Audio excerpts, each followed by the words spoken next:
The train lurches, a screech of metal on metal, echoing the frantic rhythm of the city. Inside, faces are illuminated by the cold blue light of screens, a sea of silent individual worlds. A phone buzzes, a phantom vibration in a pocket, and a mind is instantly pulled from the present moment. A thought about a deadline, a worry about a child, a memory of a harsh word spoken yesterday. Outside the window, the world is a blur of concrete and steel, but the real storm, the one that truly matters, is raging within. It's a relentless tempest of thoughts and emotions, a feeling of being constantly behind, perpetually insufficient. This scene, in a subway, in a traffic jam, or at a desk under the sterile hum of fluorescent lights, is the silent theater of modern life.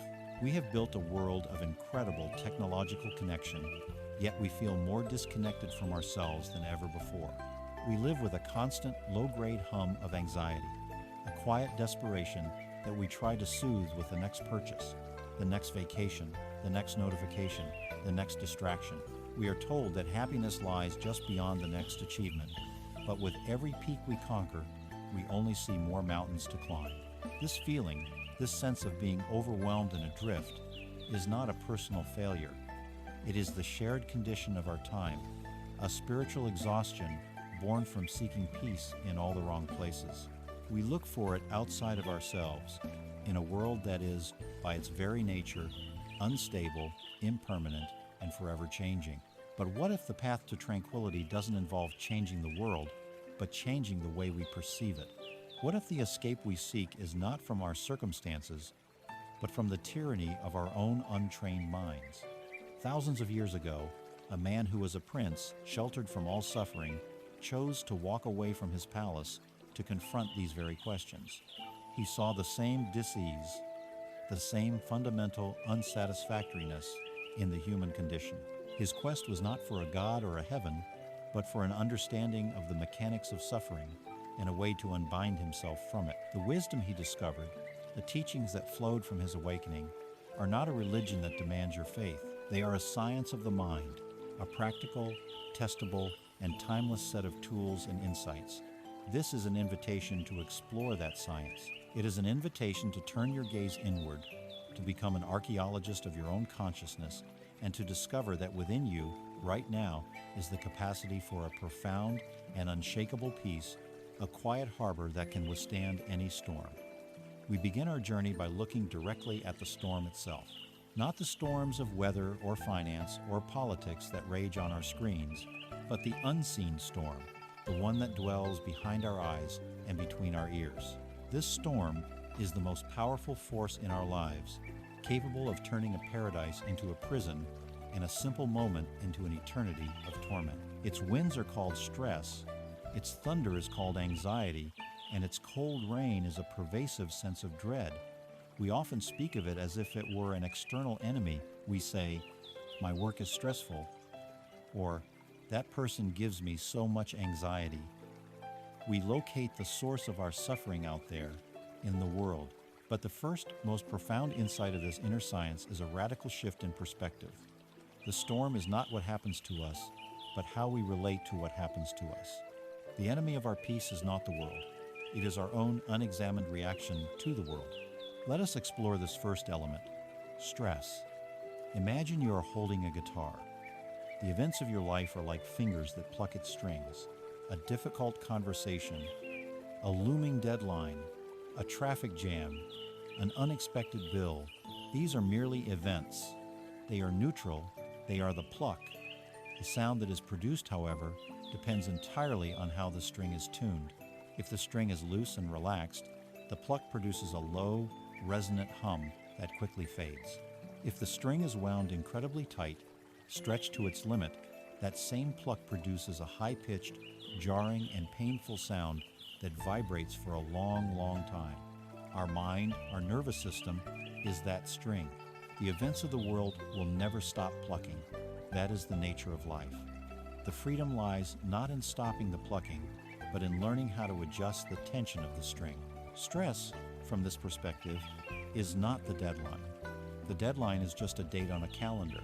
Stress is the internal clenching, the tightening of the shoulders, the shallow breath, the story we tell ourselves that we will fail, that we are not good enough, that the consequences will be catastrophic. It is a state of internal resistance to what is. Consider two employees who receive the exact same email from their manager, an email with some critical feedback on a recent project. The first employee, let's call her Jane, opens the email. Her heart may beat a little faster for a moment, a familiar sting of criticism, but she has trained her mind to keep the string relatively loose. She reads the feedback, separates the useful information from the tone, and sees it as data. She thinks, okay, this point is valid. I can adjust that for the next version. She makes a note, files the email, and continues with her day. The plucking of the string created a brief vibration, but it quickly settled. The second employee, John, opens the same email. His string is wound tight. The words on the screen are not data. They are a personal attack. They confirm his deepest fears about his own incompetence. Instantly, his stomach ties into a knot. A surge of hot, defensive anger mixes with cold dread. For the rest of the day, he cannot focus. His mind replays the email again and again, dissecting every word, imagining his manager's disapproval. He mentally rehearses angry, defensive replies that he will never send. He goes home feeling defeated and exhausted. The event was identical. The email was a collection of pixels on a screen. The suffering, the stress, was generated entirely by the internal reaction, by the tension in the string. When we say my job is stressful, we are giving our power away to the job. The beginning of wisdom is to reclaim that power, to say, I am experiencing a reaction of stress in relation to my job. The problem has now moved from the external world, which we often cannot change, to the internal world, where we have profound agency. If stress is our resistance to the present moment, then its close cousin, anxiety, is a resistance to a future that does not exist. Anxiety is the unique human ability to experience the suffering of an event without the event ever needing to happen. It is a form of mental time travel. The anxious mind is a phantom, detaching from the reality of the present moment and projecting itself into an imaginary future, and it almost never imagines a pleasant one. Our mind, in this state, becomes a masterful horror movie director. It takes a tiny seed of uncertainty from the present a strange feeling in your body, an upcoming presentation, a child who is late coming home, and from that seed, it grows an entire forest of terrifying possibilities. It writes the script, builds the set, casts the characters, and then forces you to sit in the front row and watch the film as if it were a live documentary. What if this presentation goes badly? The mind asks. But it doesn't stop there. It continues. If it goes badly, my boss will lose respect for me. If I lose her respect, I won't get that promotion. If I don't get the promotion, I'll be stuck in this job forever. Maybe they'll even fire me. How will I pay my mortgage? We'll lose the house. In the space of 30 seconds, the mind has built a direct causal chain from a handful of slides to homelessness. The tragedy is that our bodies do not know that this is a movie. The nervous system cannot distinguish between a vividly imagined threat and a real one. As the mind screens its horror film, the body dutifully reacts. The adrenal glands pump out cortisol and adrenaline. The heart rate increases.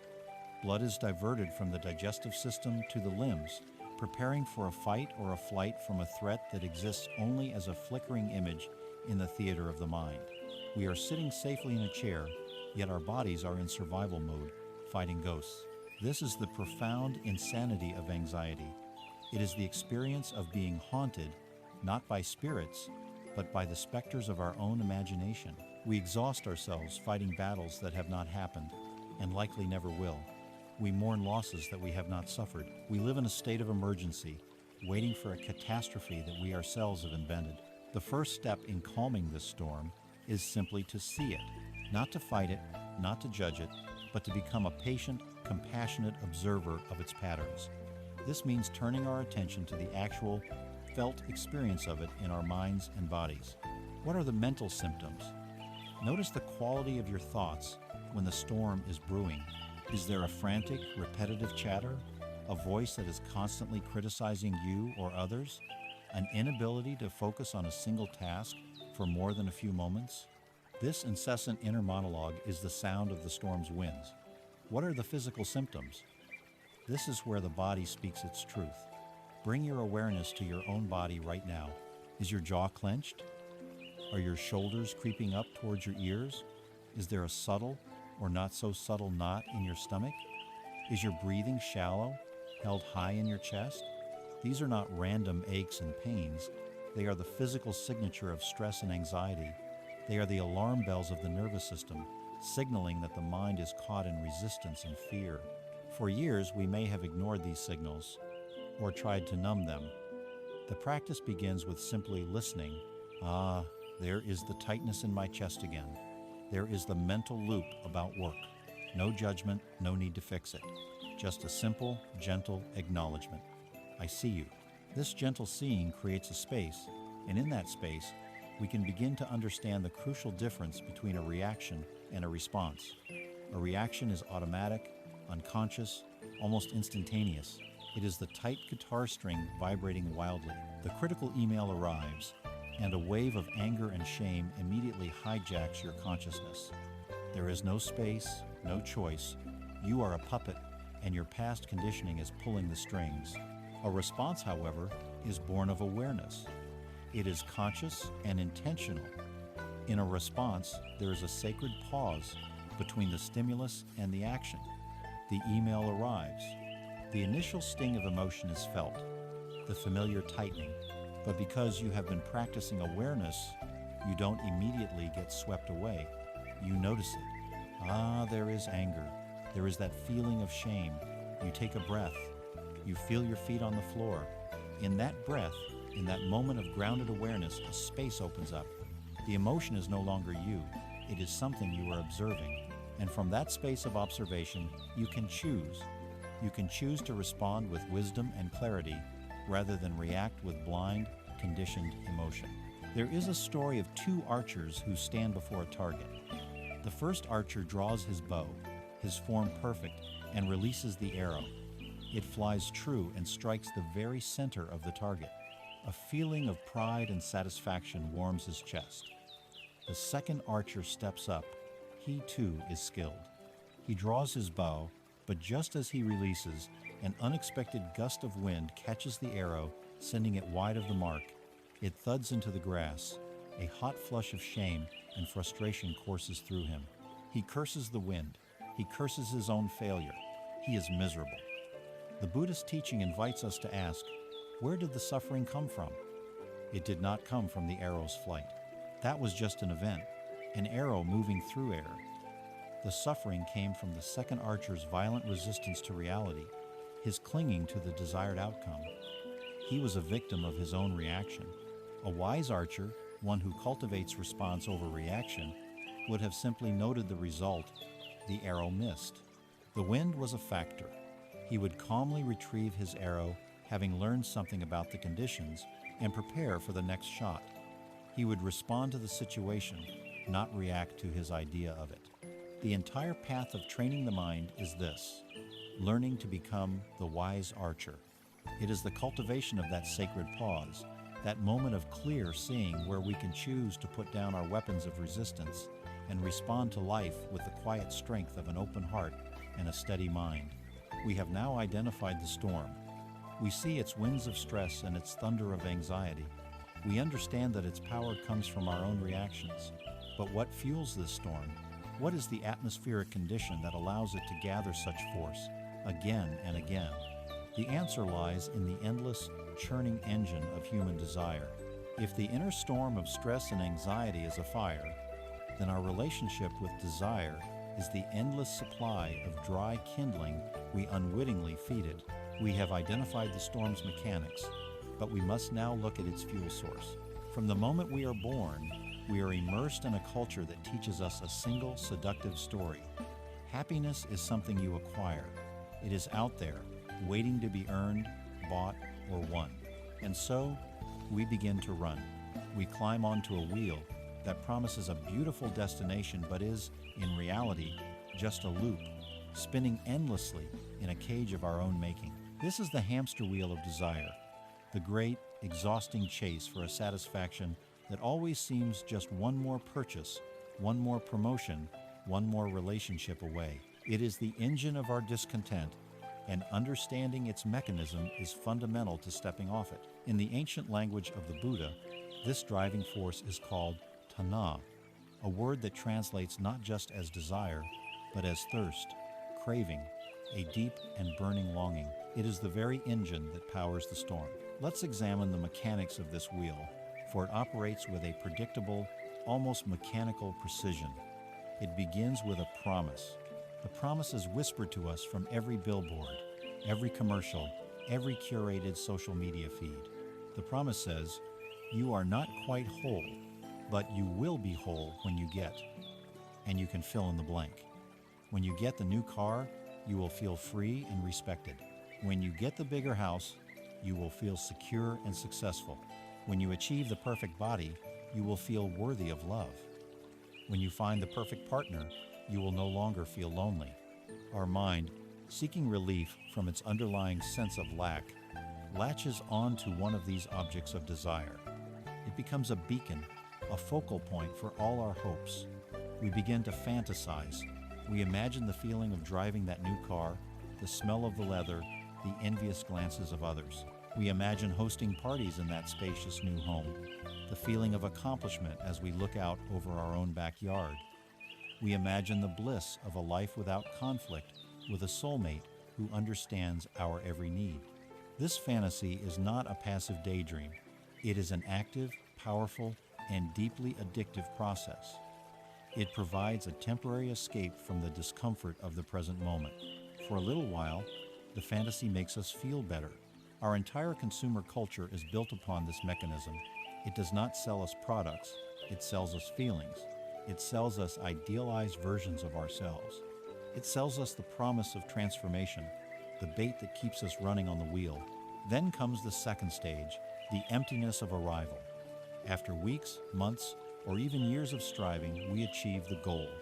We buy the car, we get the promotion, we enter the relationship, and for a moment, there is a genuine thrill, a surge of dopamine, a feeling of accomplishment, a sense of relief. The promise has been fulfilled, or so it seems. We have arrived. But then, something strange and unsettling begins to happen, often so subtly we barely notice it. The thrill begins to fade. The novelty wears off. Psychologists call this hedonic adaptation, but it's a truth the Buddha articulated 25 centuries ago. The new car, the one that symbolized freedom and success, soon becomes just the car. It gets dirty. It gets stuck in traffic. It needs repairs. It simply becomes the new baseline, the new normal. The promotion brings with it not lasting validation, but more responsibility, longer hours, and a new set of anxieties. The perfect partner, we discover, is a human being with their own flaws, habits, and needs that don't always align with our fantasy. The profound letdown is not with the object or the person. The letdown is with the promise. We didn't just want the thing. We wanted the lasting feeling of wholeness we had projected onto it. And when the thing fails to deliver that impossible feeling, a vacuum is created. The mind, abhorring a vacuum, immediately begins to scan the horizon for a new promise, a new target. Okay, it reasons. The car didn't do it. But that's because what I really need is that exotic vacation. That will be the thing that finally makes me happy. And just like that, without a moment's rest, the hamster wheel begins to spin again, often faster than before. We are propelled by the ghost of our last disappointment, running even more desperately toward the next illusion. This is the cycle of tanha. It is a self-perpetuating loop of desire, temporary satisfaction, disappointment, and renewed desire. It is a formula for perpetual exhaustion. There is an ancient parable that perfectly illustrates this predicament. Imagine a man adrift on a life raft in the middle of a vast ocean, dying of thirst. He is surrounded by water, an endless expanse of it. In his delirium, he forgets that it is salt water. He cups his hands, scoops up the clear, cool-looking liquid, and drinks it down. For a single fleeting moment, the sensation of wetness on his parched throat feels like salvation. But an instant later, the salt hits his system, and his thirst explodes into an agony far worse than before. Desperate for relief, Convinced that the only solution to his thirst is more water, he drinks again, more deeply this time. And again, the temporary relief gives way to an even more ferocious, more agonizing thirst. He is driven by a powerful craving, and the very thing he believes will save him is precisely what is killing him. In this parable, we are the man on the raft. Our inner feeling of lack, of incompleteness, is the thirst. The world of material possessions, social status, and sensory pleasures is the salt water. It looks like it will quench our thirst. Our culture constantly tells us it will. And when we drink from it, we do experience a momentary pleasure.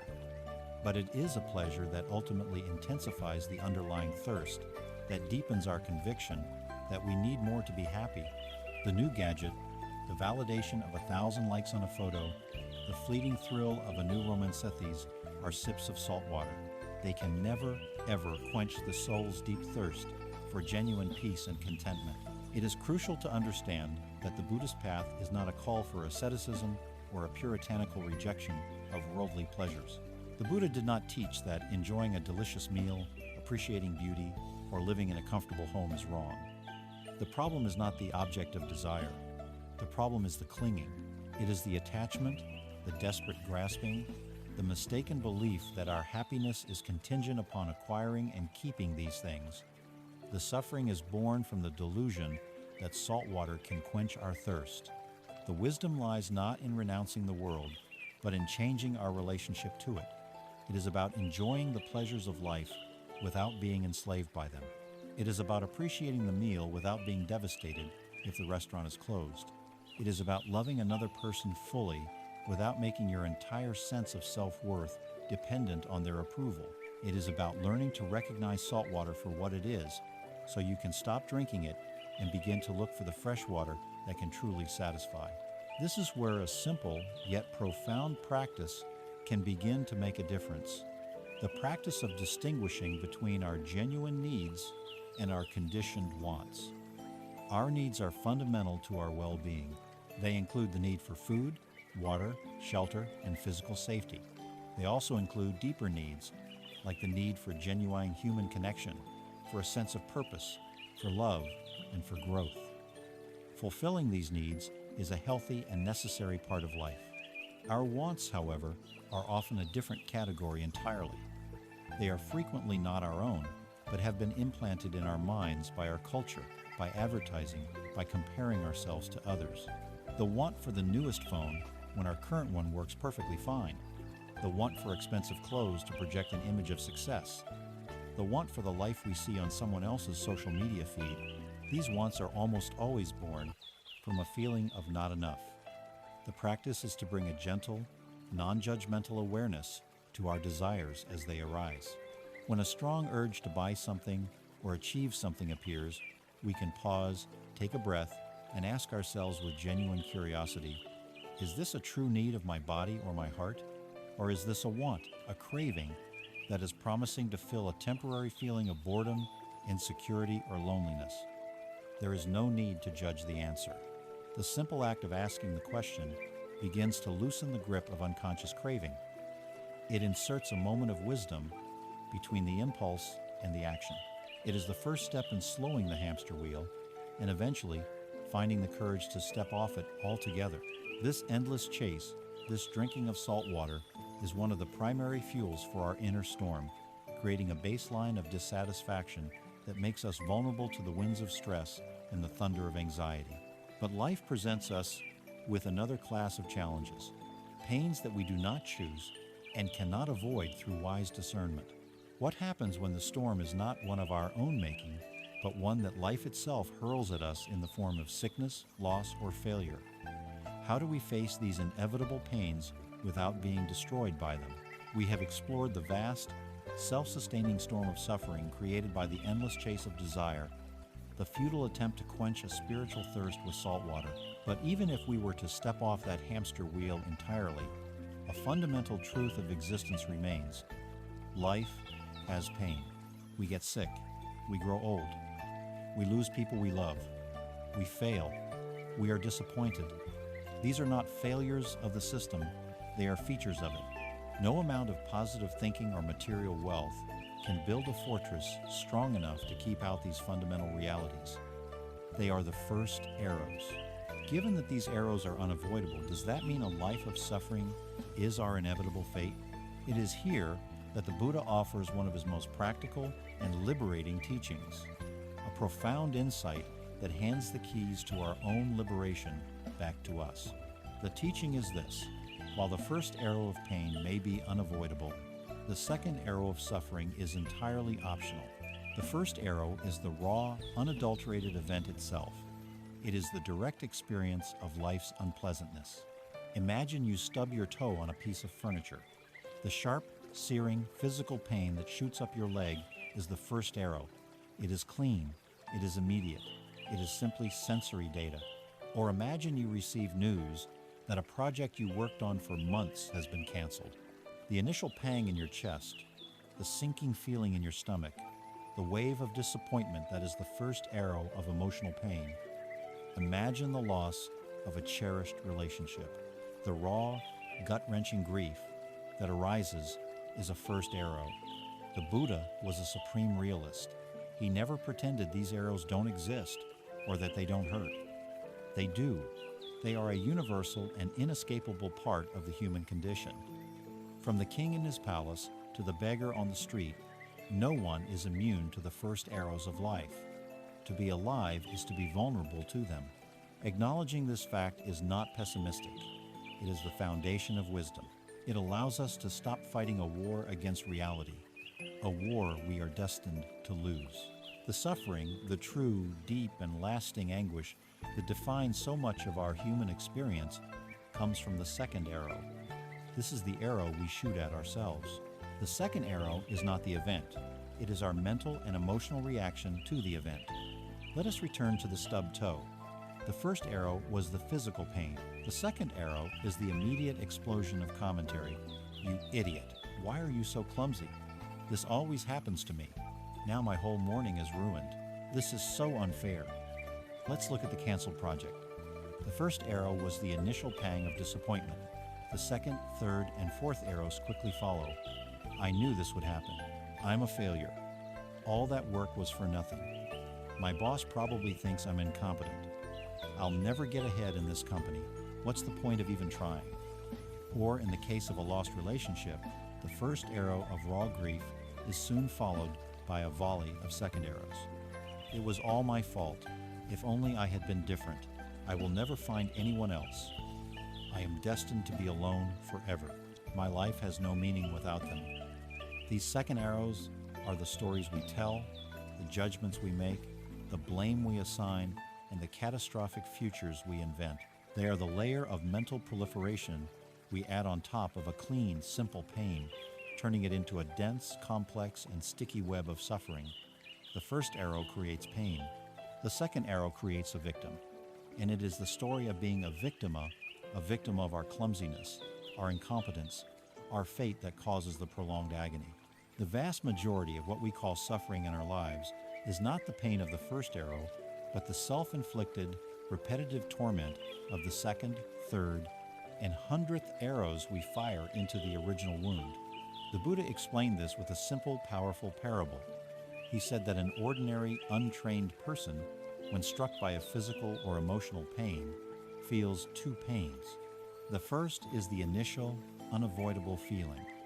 The second is the mental anguish that follows.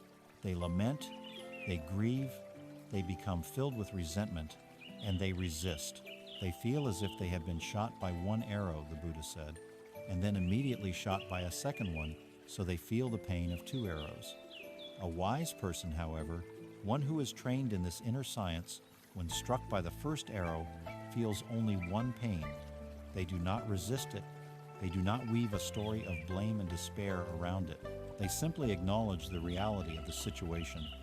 There is pain here, and by not firing the second arrow, the experience remains just that, a painful sensation that arises, has a certain quality, and, like all things, eventually passes. The wise person understands that the task is not to complain about the first arrow, but simply to tend to the wound. The practice, then, is to learn how to feel the first arrow fully without reaching for the quiver of the second. How do we do this in a practical way? It begins with mindfulness, the gentle, non-judgmental observation of our own experience. When a painful emotion or recessiveness, anger, fear, disappointment, our conditioned reflex is to either get lost in the story behind it, firing the second arrow, or to try and push the feeling away, to numb it or distract ourselves from it. The practice offers a third option, to turn towards the raw feeling with curiosity. Instead of getting caught in the why of the sadness, we can investigate the what. What does sadness actually feel like in the body? Is it a heaviness in the chest? A hollow feeling in the stomach? A tightness in the throat? Does it have a temperature, a texture, a vibration? We approach it not as an enemy to be vanquished, but as a weather pattern to be observed. We are not the sadness. We are the sky in which the cloud of sadness is passing. When we do this, something remarkable happens. By uncoupling the raw physical and emotional sensation from the mental commentary, the feeling loses much of its power. It can be intense, yes, but it becomes manageable. It becomes clean pain, not dirty, complicated suffering. It is no longer a story about our brokenness, but simply a strong energy moving through our system. This is an incredibly challenging practice. Our minds are conditioned over decades to fire that second arrow instantly. It takes patience and courage to change this habit. But every time we manage to catch ourselves, to see the second arrow in our hand before we fire it, we reclaim a piece of our freedom. This practice is not about becoming a stoic, unfeeling automaton. In fact, it is the very opposite. When we stop using our energy to fire second arrows at ourselves, we create a space for something far more healing to arise, genuine compassion. When we are stuck in the loop of self-recrimination and victimhood, there is no room for kindness. Our inner dialogue is one of harsh judgment. You're so weak for feeling this way. Just get over it. But when we can meet the raw pain of the first arrow with simple awareness, a different inner voice can emerge, one of warmth and acceptance. We can say to ourselves, "This is really hard right now. This is a moment of pain. It's okay to feel this. This is the beginning of true self-compassion." It is the act of tending to the wound of the first arrow with the gentle balm of kindness, rather than stabbing at it with the sharp point of the second. This is the art of transforming suffering. The pain may still be there, but our relationship to it has been fundamentally altered. It is no longer a source of torment, but an opportunity for wisdom and tenderness. This raises a crucial question, however. If firing the second arrow is so painful, why do we do it so reflexively? The answer is simple. We do it because we are terrified of the pain of the first. We have a deep instinctual aversion to discomfort, and we will do almost anything to avoid feeling it. Our attempt to run from the first arrow is precisely what causes us to stumble, fall, and impale ourselves on the second. So, let us now turn and face that very aversion, that deep-seated habit of avoidance that lies at the heart of so much of our struggle. We arrive now at a pivotal question, one that cuts to the very heart of our human predicament. We have seen that we create suffering by chasing desires, and we multiply our pain by firing second arrows of judgment and fear at ourselves. If these actions are so clearly counterproductive, so obviously the source of our own misery, why do we persist in them? The answer is simple, primal, and deeply embedded in our evolutionary wiring. We do it because we are fundamentally allergic to discomfort. We are masters of avoidance. From the moment a feeling arises that is unpleasant, our entire being is conditioned to execute a single command: escape. We have an inner dragona, powerful, fire-breathing embodiment of our grief, our fear, our shame, our anger, and our lifelong strategy has been to either run from it, fight it, or pretend it doesn't exist. But the great secret of this inner path is that freedom is found not in escaping the dragon, but in turning around, standing our ground, and facing it with open, unwavering attention. This powerful instinct for avoidance is rooted in a basic operating principle of the mind. From a biological standpoint, our nervous system is designed to move toward pleasure and safety and away from pain and threat. This system served our ancestors well, helping them to avoid predators and seek out food and shelter. In the modern world, however, this same mechanism has been repurposed. The predators we now flee are not lions and tigers, but our own internal states. We run from the perceived threat of loneliness, boredom, inadequacy, sadness, and anxiety. Our strategies for escape have become incredibly sophisticated and varied, woven into the very fabric of our daily lives. Think of how we respond to a difficult day at work. Instead of allowing ourselves to feel the frustration or disappointment, we might open the refrigerator and eat when we are not hungry, or pour a drink to blunt the sharp edges of our feelings. This is the strategy of numbing. Or consider what happens in a moment of quiet, when an uncomfortable feeling of loneliness begins to surface. We instinctively reach for our phones, diving headfirst into the endless scroll of social media, a torrent of information designed to hold our attention captive and distract us from the silence within. This is the strategy of distraction. We might even engage in constant busyness, filling every waking moment with tasks and projects to ensure we never have to confront the unsettling stillness where difficult emotions reside. These escape routes are endless: binge-watching television for hours, compulsive shopping, immersing ourselves in gossip, intellectualizing our feelings instead of actually feeling them. It is crucial to see that these are not moral failings.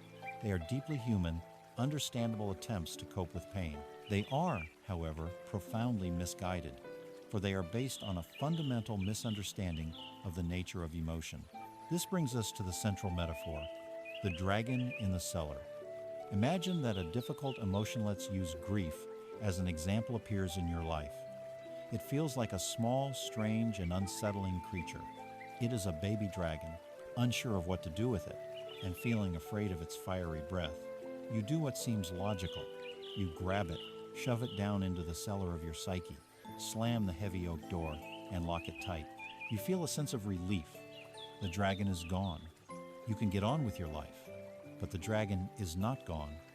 Down in the darkness, it does not wither away and die. Instead, it feeds on the only things available to it: your neglect, your fear, and the shadows of your unconscious mind. And as it feeds, it grows. It becomes larger, stronger, more feral, and more ferocious.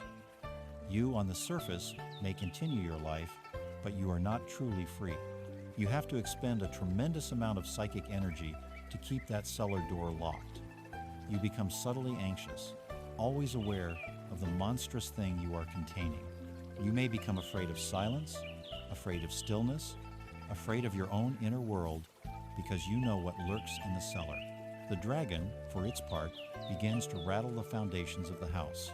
Its presence manifests as a constant, low-level anxiety, a general sense of unease, or a mysterious irritability that seems to have no cause. And then, inevitably, it escapes. The pressure becomes too much. It bursts out at the most unexpected and inconvenient times. You find yourself exploding with rage at a loved one, over something trivial, or breaking down in tears in the middle of the grocery store, or being seized by a panic attack while driving. This is the dragon, now fully grown and uncontrollable, demanding the attention you have denied it for so long. The great psychological truth is this: what you resist persists. What you suppress festers and magnifies. The energy you expend trying to avoid a feeling is the very energy that strengthens it. Your attempt to run from the dragon is what makes it a monster. The path of wisdom, therefore, requires a different kind of courage. There is a powerful story from the life of the Buddha that illustrates this perfectly. It is the story of a man named Angulimala, a ruthless and terrifying serial killer who terrorized the countryside. His name meant garland of fingers because he wore a necklace made from the fingers of his victims. Everyone fled from him in terror. One day, the Buddha was walking on a road that passed through Angulimala's territory. Villagers warned him, begged him not to go, but the Buddha continued on his path calmly. Soon, Angulimala saw him and began to run after him, sword drawn, but a strange thing happened. Though the Buddha was only walking at a normal pace, Angulimala, running with all his might, could not catch up to him. Exasperated, he yelled, "Stop, monk! Stop!" The Buddha, without breaking his stride, turned his head and replied with perfect tranquility, "I have already stopped, Angulimala. It is you who have not." The killer was stunned into silence by this fearless, enigmatic response. The Buddha's complete lack of fear, his willingness to face what everyone else ran from, disarmed Angulimala completely. It was the first time anyone had ever met the man instead of the monster. This encounter led to Angulimala's profound transformation as the Buddha's compassion awakened the dormant seed of goodness within him. This story is a parable for our own inner work. Our deepest fears, our most intense rage, our most profound grief, these are our personal Angulimalas. Our lifelong instinct is to run. Buddhist courage, a quality known as virya, is not the absence of fear. A courageous person feels the fear just as much as anyone else. The difference is that they are willing to stop running. They are willing to turn around, stand their ground, and face the truth of their experience. It is the profound courage to walk calmly toward the very thing that terrifies you. This courage is cultivated through a practice that can be described as sitting with an emotion. It is the practical application of facing the dragon. When a difficult feeling arises, instead of reflexively engaging one of our escape routes, we make a conscious, intentional choice to do the opposite. We stop, we find a quiet place, and we allow the feeling to be there. We invite the dragon out of the cellar and ask it to sit by the fire with us. We don't have to like it. We don't have to approve of it. We simply have to allow it to exist, without judgment and without resistance. The practice is to then bring our awareness to the physical sensations of the emotion. Where is this anger in my body? Is it a fire in my chest? A clenching in my jaw? Where is the sadness?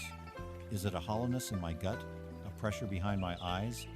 We explore it with the detached curiosity of a scientist.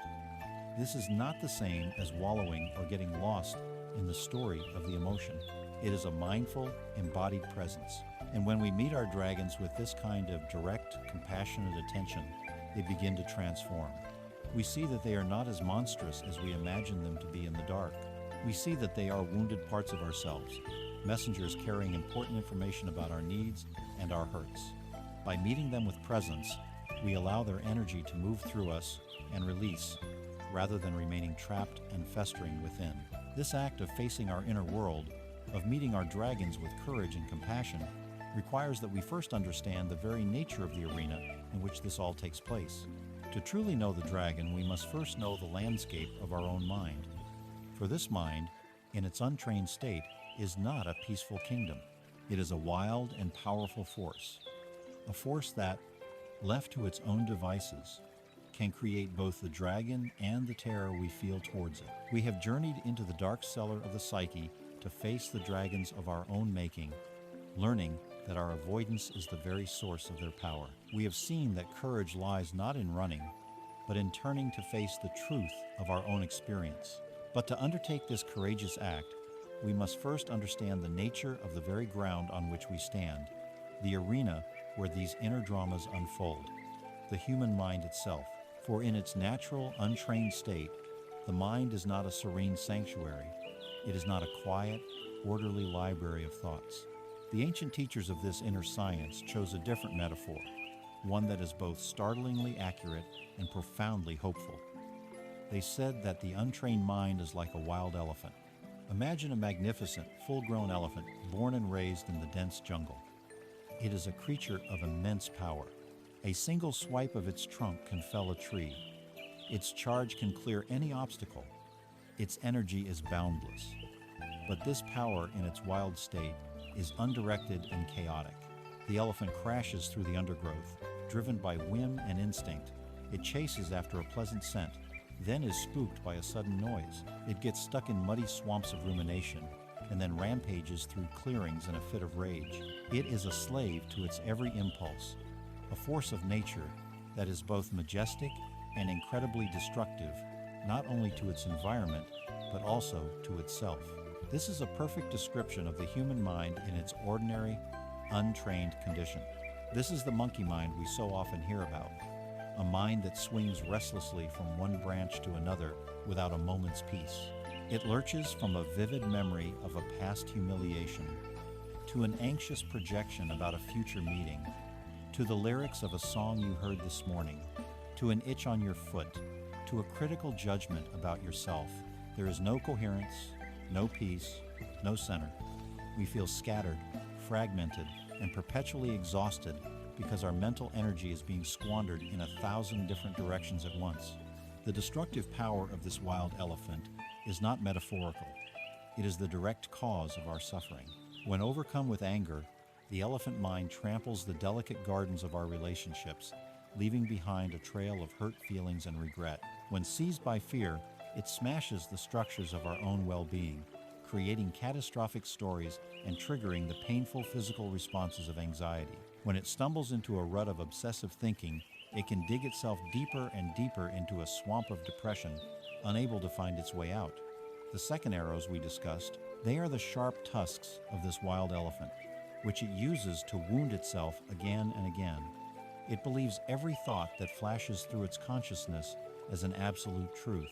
If the thought, "I am a failure," appears, the mind accepts it without question and experiences the full emotional weight of that belief.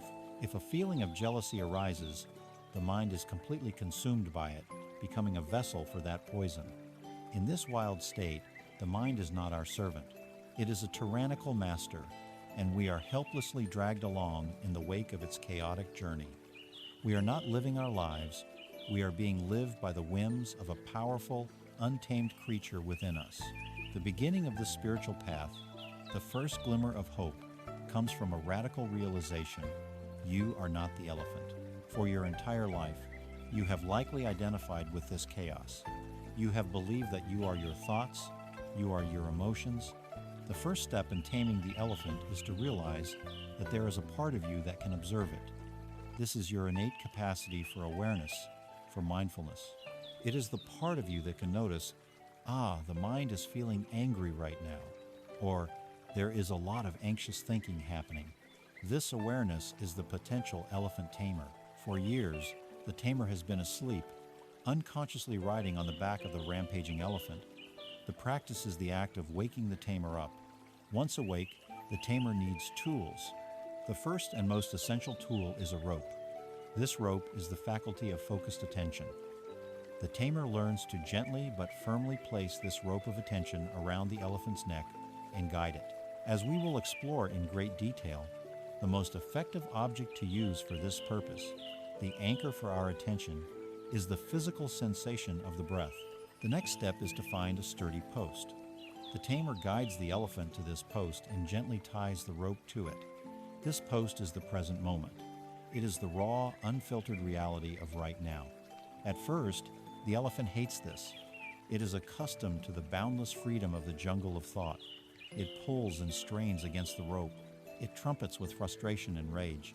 It wants to run back to its familiar groves of past regrets and its imagined watering holes of future fantasies.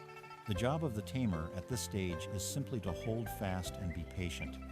The goal is not to enter into a battle of wills. It is not to beat the elephant into submission. This is a crucial point that is often misunderstood. Many people approach meditation with a kind of forceful, white-knuckled aggression. They try to wrestle their minds into silence, to suppress thoughts, to force tranquility. This is like trying to tame the elephant by whipping it.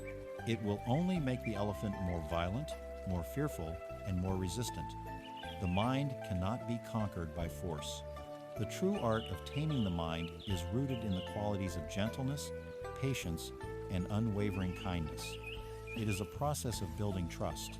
When the elephant inevitably wanders off, when the mind becomes distracted by a thought or a sound, the tamer's job is not to yank the rope and punish the elephant.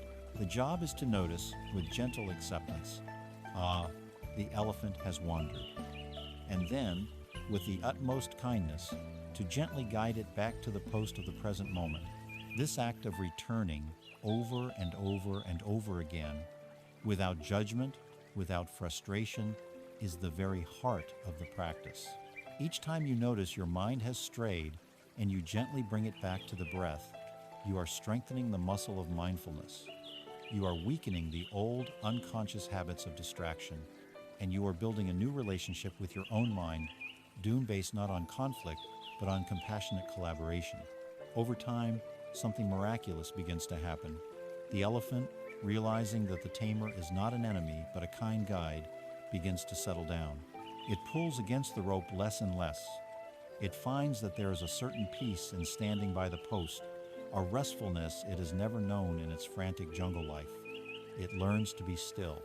Eventually, the tamer can untie the rope, and the elephant will stay by his side, calm and attentive. This is the goal of the practice.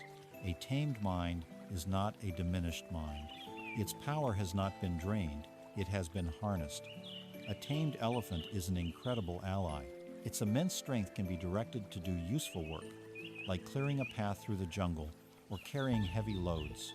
In the same way, a trained and focused mind becomes your greatest asset. Its power can be directed toward deep insight, toward boundless creativity, toward profound compassion for others.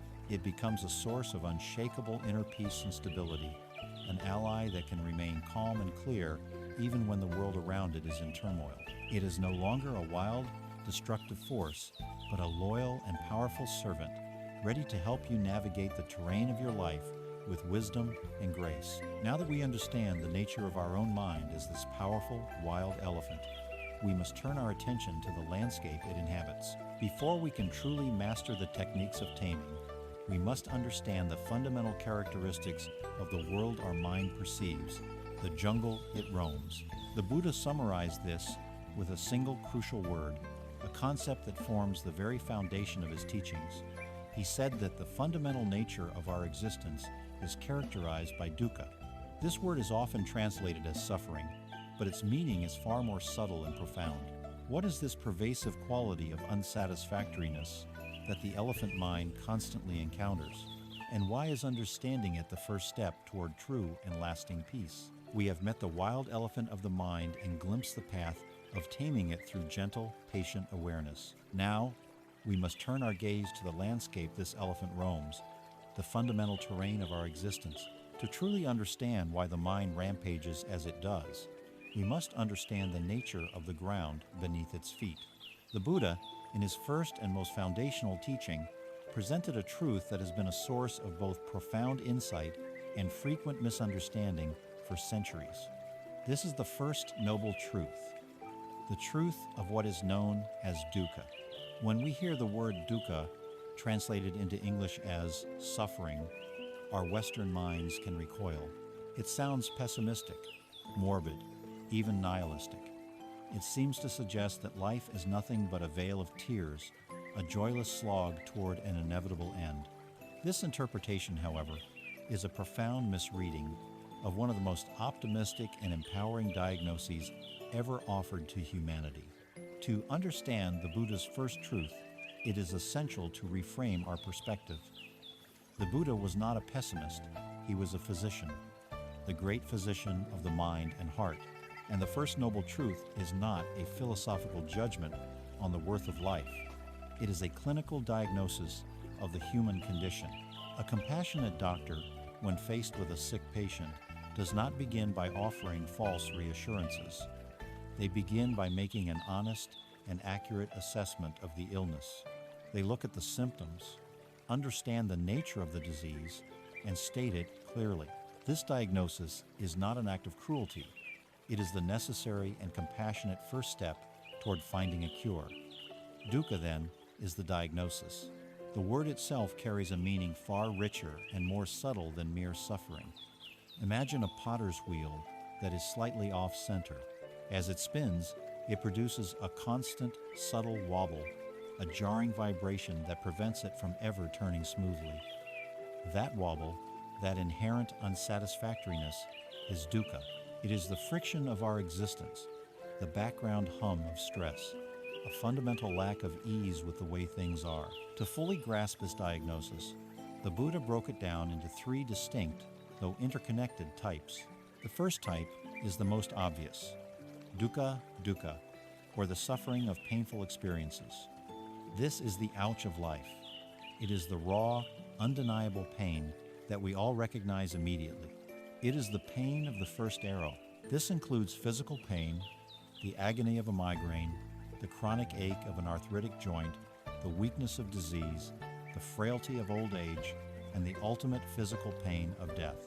It also encompasses all forms of emotional and psychological pain, the sharp grief of losing someone we love, the sting of betrayal or rejection, the shame of failure, the frustration of not getting what we want, and the fear and anxiety that arise when we are separated from what we cherish.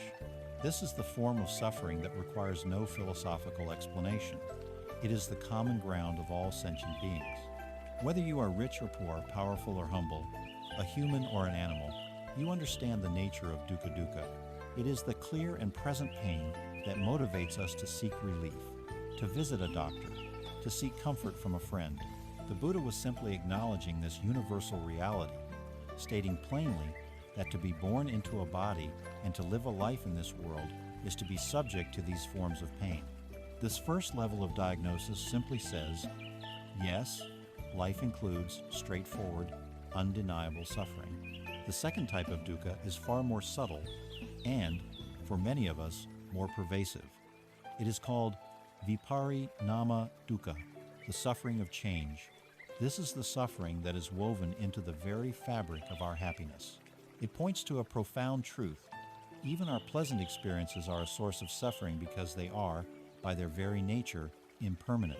The pleasure we experience from any sorsa delicious meal, a beautiful sunset, a passionate romance, a moment of triumphus fleeting.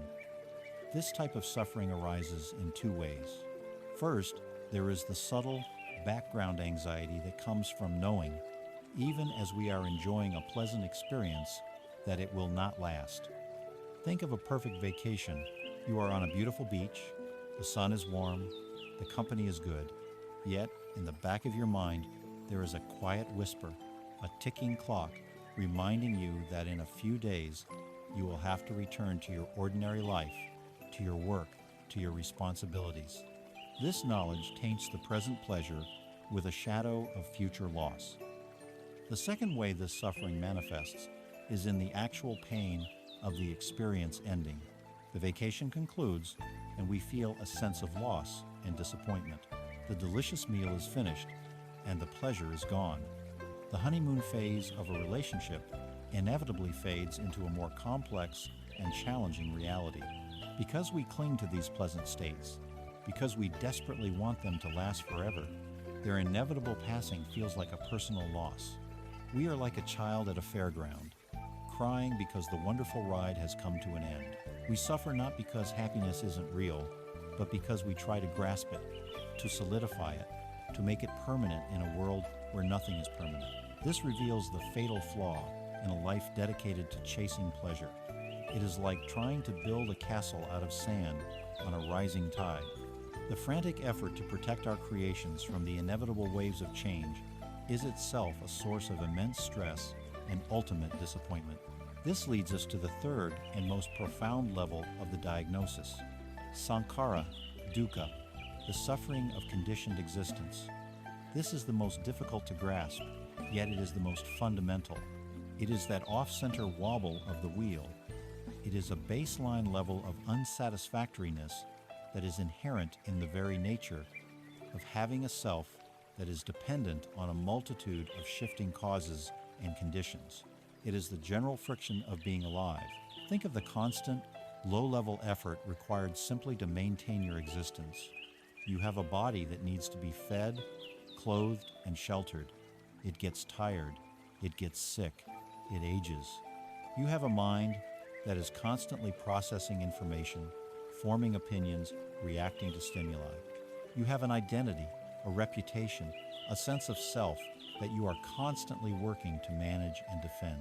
This background hum of vulnerability, this fundamental instability of being a complex organism in an even more complex world, is sankhara dukkha. It is the suffering inherent in being the wild elephant, a creature of bundle of ever-changing physical and mental components, trying to find stable ground in a world that is fundamentally groundless. It's the subtle stress of being a thing in a world of things, subject to forces far beyond your control. This is the deepest and most pervasive form of dukkha because it is woven into the very fabric of our unenlightened experience of reality. It is the ultimate illness that the great physician sought to cure. By presenting this threefold diagnosis, The Buddha was not delivering a sentence of doom, he was offering a map. He was holding up a clear, unflinching mirror to our experience, so that we might finally stop struggling against a vaguely understood enemy and begin to see the problem with clarity. The acceptance of the truth of dukkha is a profoundly courageous and empowering act. It is the moment a patient stops being in denial and finally says to the doctor, "Okay, I understand the diagnosis. Now, what causes this illness and what is the cure?" It is the end of magical thinking, the end of hoping that the next purchase or the next relationship will finally fix the wobbly wheel of our lives. By fully acknowledging the reality of suffering in all its forms, we establish a firm and realistic foundation upon which we can build a genuine path to peace. We are no longer fighting shadows. We have identified the disease. The next logical step in any medical investigation is to understand the cause. And the Buddha taught that a primary cause for all three types of dukkha is our profound and deeply ingrained failure to see the world as it truly is, starting with its most fundamental characteristic, the fact that everything, without exception, is in a constant state of change. We have received the physician's diagnosis. We have been told that our condition, our fundamental dis-ease, is dukkha, a pervasive unsatisfactoriness that manifests as obvious pain, the anxiety of change, and the subtle friction of conditioned existence. A courageous diagnosis is the first step, but it is not enough. A wise patient will then ask the physician, "Doctor, what is the cause of my illness?" The Buddha's answer to this question is a masterclass in seeing reality clearly. He taught that the primary cause of dukkha is a profound and deeply ingrained ignorance, a fundamental misperception of the nature of reality. And the cornerstone of this misperception is our failure to truly grasp one of the universe's most basic, non-negotiable laws, the law of impermanence. In the Pali language, this law is called anicca. Understanding anicca is not an intellectual exercise. It is the key that begins to unlock the prison of our own suffering. The law of anicca states that everything, without a single exception, is in a constant state of flux. Nothing is static, nothing is permanent. The entire universe is not a collection of fixed objects, but a symphony of dynamic, interconnected processes. We may look at a mountain and perceive it as a symbol of eternal solidity, a fixed point in a changing world, but on a geological timescale, the mountain is a fleeting thing. It was pushed up by immense tectonic forces over millions of years, and from the moment it was born, the forces of wind and rain and ice began the slow, inexorable process of wearing it down. Stars, which we see as timeless jewels in the night sky, are born from collapsing nebulae, burn for eons, and then die in spectacular explosions, seeding the universe with the elements for new stars and new life. The very ground beneath our feet is not solid, but is part of a continental plate drifting slowly across the planet's molten core. Change is not an occasional event that interrupts a static reality. Change is the reality. Our desire for permanence, for a solid ground on which to build our lives, is a desire for a fantasy, a yearning for something that has never existed anywhere in the cosmos. We are living in a universe that is not a noun, but a verb. It is a constant unfolding process of becoming and unbecoming. This universal law is not some abstract cosmic principle. It is the most intimate truth of our lives. Let us bring it closer to home, to the very vessel of our existence, our own body. From the moment of conception, the body is a whirlwind of change. Cells are being born, dividing, dying, and being replaced in the trillions every single day. The food you ate for breakfast is right now being transformed into energy and tissue. The body you have today is not the same body you had 7 years ago. Most of its cellular material has been replaced. We look in the mirror and see a seemingly solid, continuous self, but it is an illusion maintained by the speed of change. We are more like a flame or a waterfall than a statue. A waterfall maintains a consistent shape, but it is composed of an entirely new collection of water molecules in every passing second. So it is with our bodies. Our desperate attempt to halt this process, to fight the appearance of wrinkles and gray hair, to cling to the vitality of our youth, is a direct, head-on collision with the law of Anicca. It is a war we can never win, and the struggle itself is a profound source of suffering. This applies equally to our possessions. The new car that brings a thrill of pride begins its journey toward the scrapyard the moment it leaves the showroom. The beautiful new home is immediately subject to the forces of entropy, needing constant maintenance to fight off decay. Our favorite shirt fades and frays. Our technology becomes obsolete. We spend so much of our life's energy acquiring, polishing, protecting, and ensuring our possessions, trying to create a small island of permanence in a sea of change. The suffering comes not from the fact that things fall apart, that is their nature, but from our heartbroken surprise when they do. We suffer because we expect the river to stand still for us. Nowhere is the river of impermanence more turbulent and more immediate than in the landscape of our own minds. Our inner world of thoughts, moods, and emotions is the most fluid and volatile environment we know. Take a moment to observe your own mind. No thought is permanent. Thoughts arise from an unknown source, flicker in the space of awareness for a moment, and then vanish. They are like bubbles rising to the surface of a pond. No mood lasts forever. A state of happiness can be replaced by boredom in a matter of minutes. A surge of anger can flash through the system and be gone just as quickly. A wave of profound sadness can wash over us. And yet, given time, it too will recede, even if it leaves the shoreline of our heart changed. The core of our psychological suffering comes from our refusal to accept this inner fluidity. When a pleasant feeling arises, like joy or excitement, we try to grasp it. We cling to it, thinking, "This is it. This is what I want to feel forever." Our clinging creates tension, and when the feeling inevitably changes, we suffer its loss. Conversely, when an unpleasant feeling arises, like anxiety, fear, or loneliness, we resist it. We push it away. We fight it. We tell ourselves, "This is unbearable. I can't stand this." We believe in that moment that this painful state is a permanent condition, a life sentence. But the law of Anicca is our greatest ally here. It guarantees that even the most excruciating pain, the most overwhelming despair, is not permanent. It too is a cloud passing through the vast sky of our awareness. This too shall pass. The practice of mindfulness meditation is a direct laboratory for observing Anicca in action.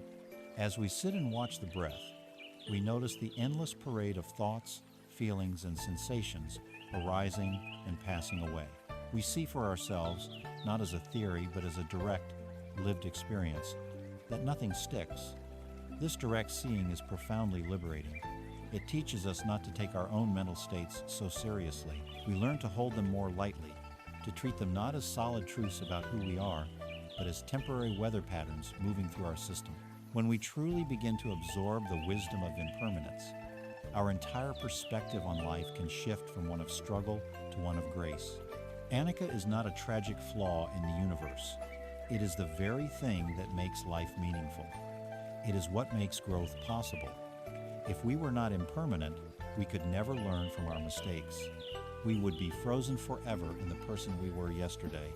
It is what makes forgiveness possible, both for ourselves and for others. Impermanence is the engine of hope. In our darkest moments, the knowledge that this too shall pass can be a lifeline, a reminder that no night is endless and the dawn will come. There is a beautiful old story about a king who asked his wise advisors to create a ring for him that would make him happy when he was sad and sober him when he was too happy. After much deliberation, they presented him with a simple gold ring. Inscribed on it were 4 simple words: "This too shall pass." When the king was celebrating a great victory, puffed up with pride, he would look at the ring and be reminded of humility. When he was overcome with grief or despair, he would look at the ring and be reminded of hope. This is the wisdom that Anicca offers us. It teaches us how to dance with the river of life rather than trying to build a dam against it.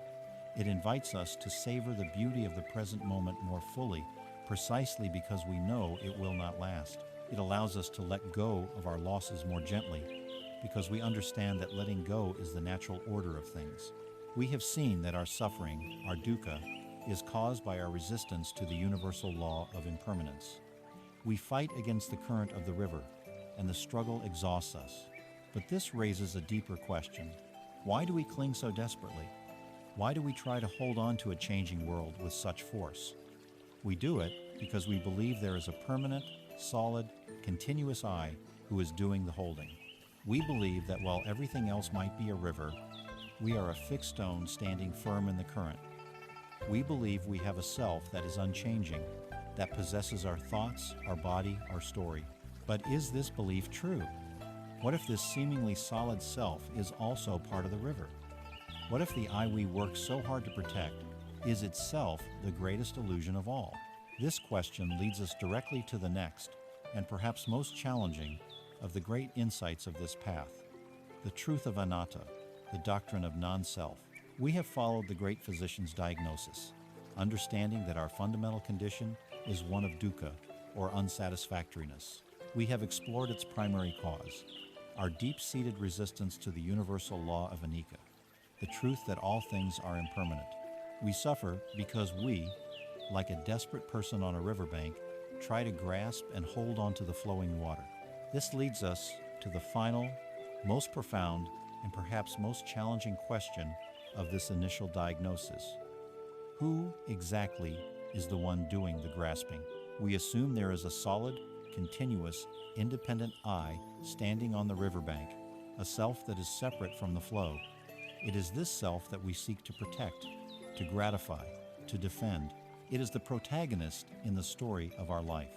But the Buddha, with surgical precision, turns the investigative lens onto this very self and asks the most radical question imaginable: does this self truly exist? The answer he discovered is the third great mark of existence, the truth of anatta, or non-self. This teaching is not a nihilistic denial of our existence. It is the ultimate liberation from a false identity that has been the source of all our bondage. Before we proceed, it is vital to be clear about what anatta does not mean. It does not mean that you do not exist. You are here, reading these words, thinking these thoughts, feeling these feelings. The teaching of non-self is not an erasure of your phenomenal reality. Rather, it is a profound reevaluation of how you exist. It posits that we do not exist as a permanent, unchanging, independent soul or entity. The self we believe in so strongly is not a solid thing, but a dynamic process. It is a verb masquerading as a noun. To understand this, let us undertake a simple investigation. Let us try to find this self that we call me. Where is it? Let's start with the most obvious candidate, the body. Is your self your body? At first glance, this seems plausible. But as we have seen, the body is a perfect example of anicca. It is in a constant state of flux, with cells dying and being reborn. It is composed entirely of non-self elements, the food, water, and air you have taken in from the world. If your body is constantly changing, how can it be a permanent self? Furthermore, you often speak of it as a possession, my body, my hand. The possessor and the possessed cannot be the same thing, so the self cannot be the body. Well then, perhaps the self is our feelings and emotions? Is your self the joy, sadness, or anger that you experience? This is even less plausible. Feelings are like the weather, changing from moment to moment. You feel happy one minute, irritated the next. If your self were your feelings, your identity would shift with every passing mood. You would cease to exist when you felt nothing in particular. Again, we speak of my feelings, implying a separation between the owner and the emotion. So, the self cannot be our feelings. What about our thoughts? Surely the self is the thinker of our thoughts. But are you really in control of your thoughts? Sit quietly for even 1 minute, and you will see that thoughts arise and pass away with a will of their own. They pop into your head unbidden, from sources unknown. The mind is a torrent of memories, plans, judgments, and random nonsense. If you were your thoughts, you would be a chaotic, fragmented, and contradictory being. And again, you can observe your thoughts. You can be aware of your thinking, The observer and the thought being observed cannot be the same entity, so the self cannot be our thoughts.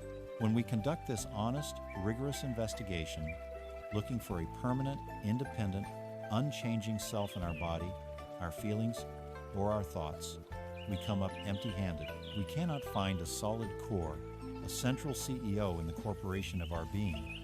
What we find instead is a collection of interconnected processes. The Buddha described this as the 5 aggregates, or skandhas, the aggregate of form, the body, of feelings, of perceptions, of mental formations, thoughts, intentions, and of consciousness. Our being is a temporary bundling together of these 5 processes. There is no separate self standing behind them, orchestrating them. To make this less abstract, consider the famous parable of the monk Nagasena and the Greek king Melinda. The king, a shrewd philosopher, asked Nagasena for his name. Nagasena replied that while he was known as Nagasena, this was merely a convenient name, a designation for a collection of parts, and that no essential, permanent Nagasena could be located. The king, thinking he had caught the monk in a logical trap, pointed to Nagasena's chariot and asked, "What is this?" Nagasena affirmed it was a chariot. The king then began his deconstruction. Is the axle the chariot? No, Your Majesty. Are the wheels the chariot? No, Your Majesty. Is the frame, or the yoke, or the reins the chariot? To each question, Nagasena answered no. The king then triumphantly declared, "Then, Venerable Sir, there is no chariot." Nagasena calmly replied that chariot is simply the conventional name we give to the specific assembly of axle, wheels, frame, and so on.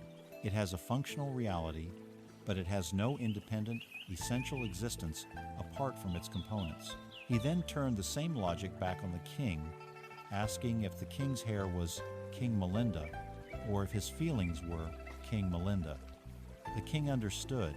Self, just like chariot, is a convenient label we apply to a temporary collection of interacting physical and mental processes. So, if the self is not a real entity, what is this powerful sense of me that we feel every day? It is a story. The human mind is a narrative machine. It takes the raw, chaotic data of our moment-to-moment experience and weaves it into a coherent story. The central character of this story is me. This narrative is incredibly useful for navigating the world. It provides a sense of continuity and stability, but we make a critical error. We mistake the story for reality. We fall in love with a protagonist and believe we are that character. We build an identity around the story. I am an anxious person. I am a successful lawyer. I am a good mother. I am a victim of my past. We then spend our lives trying to defend this story, to make the world conform to our character's role.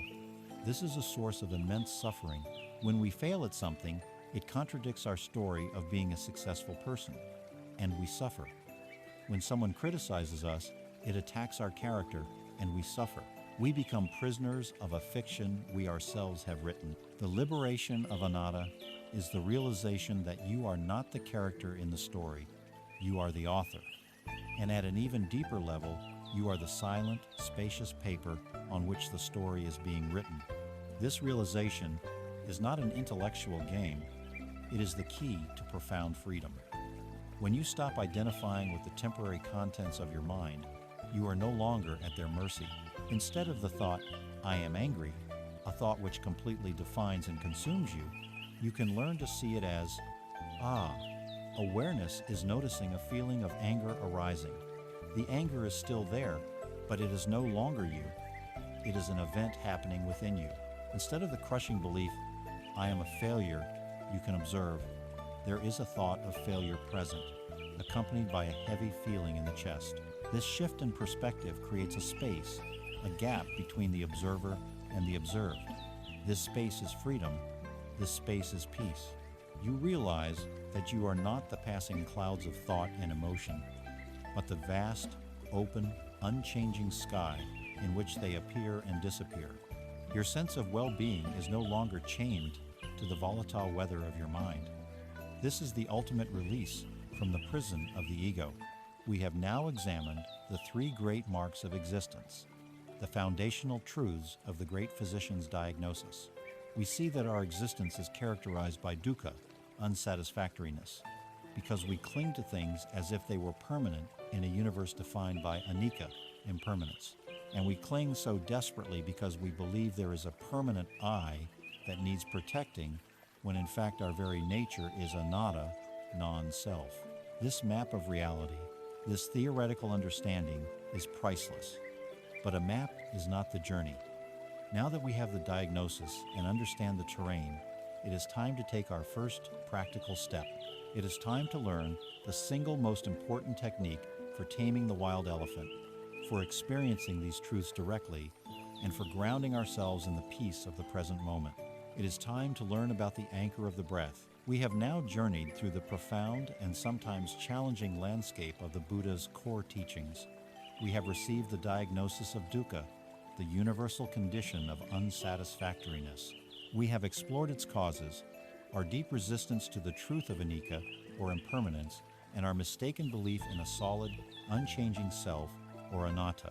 We have been given the map of reality, a radical framework for understanding our own minds and the nature of our suffering. But a map, no matter how accurate, is not the territory.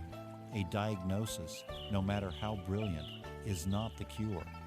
The time for theory has passed. Now, we must take the first, most crucial step on the practical path of liberation. We must learn how to tame the wild elephant, and for this we need a rope and we need a post. The practice that provides both is called Anapanasati. It translates simply as mindfulness of breathing. It is the foundation of all Buddhist meditation, a technique so simple a child can learn it, yet so profound it can take a lifetime to master.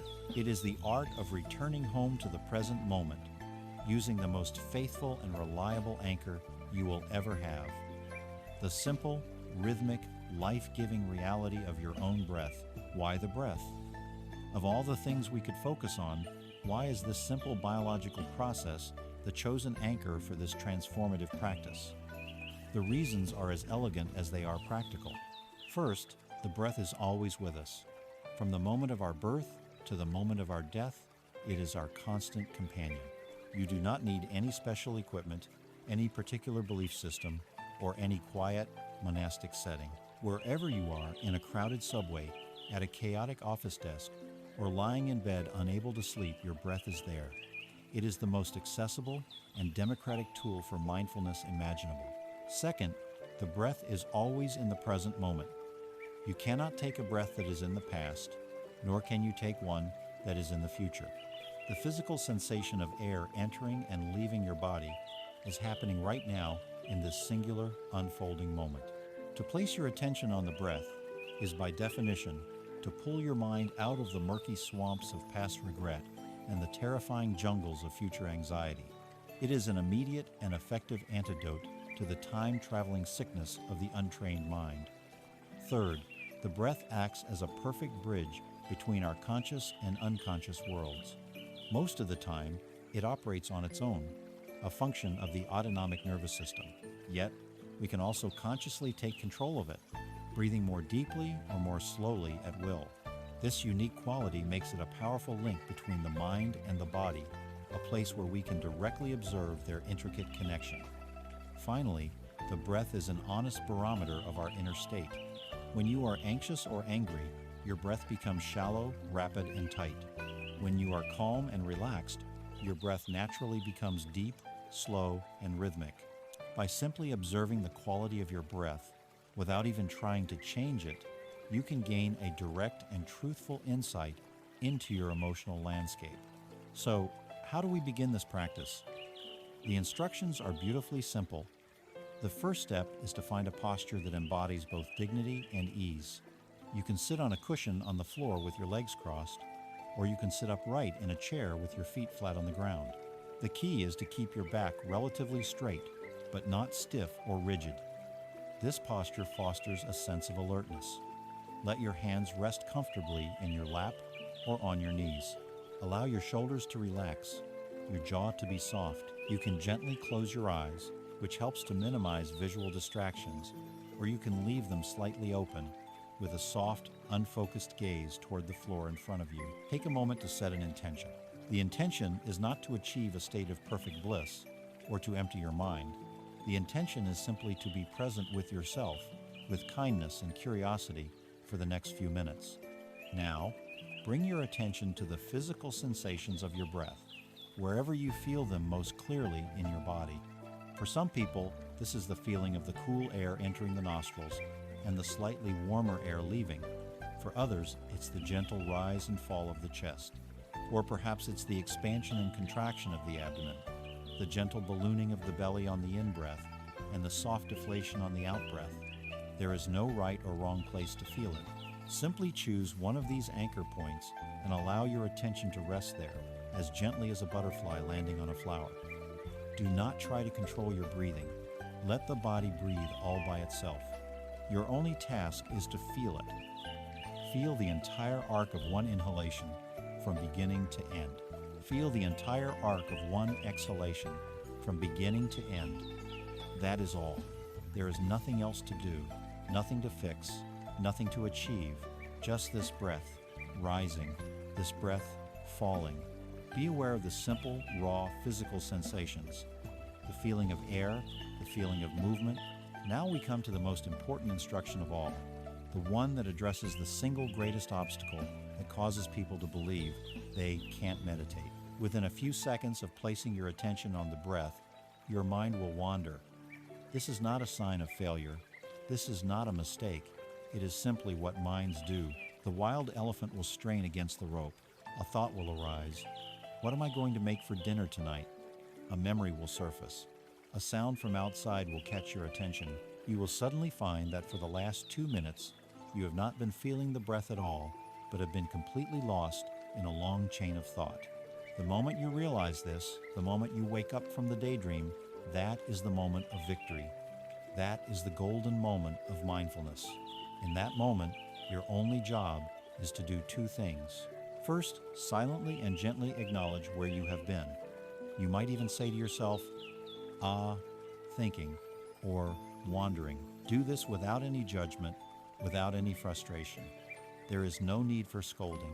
Second, with infinite patience and kindness, gently guide your attention back to your chosen anchor point, back to the physical sensation of the breath, and you begin again, feeling one inhalation, feeling one exhalation. Imagine you are training a new puppy. You have a little cushion, and you are trying to teach the puppy to sit on it. You gently place the puppy on the cushion.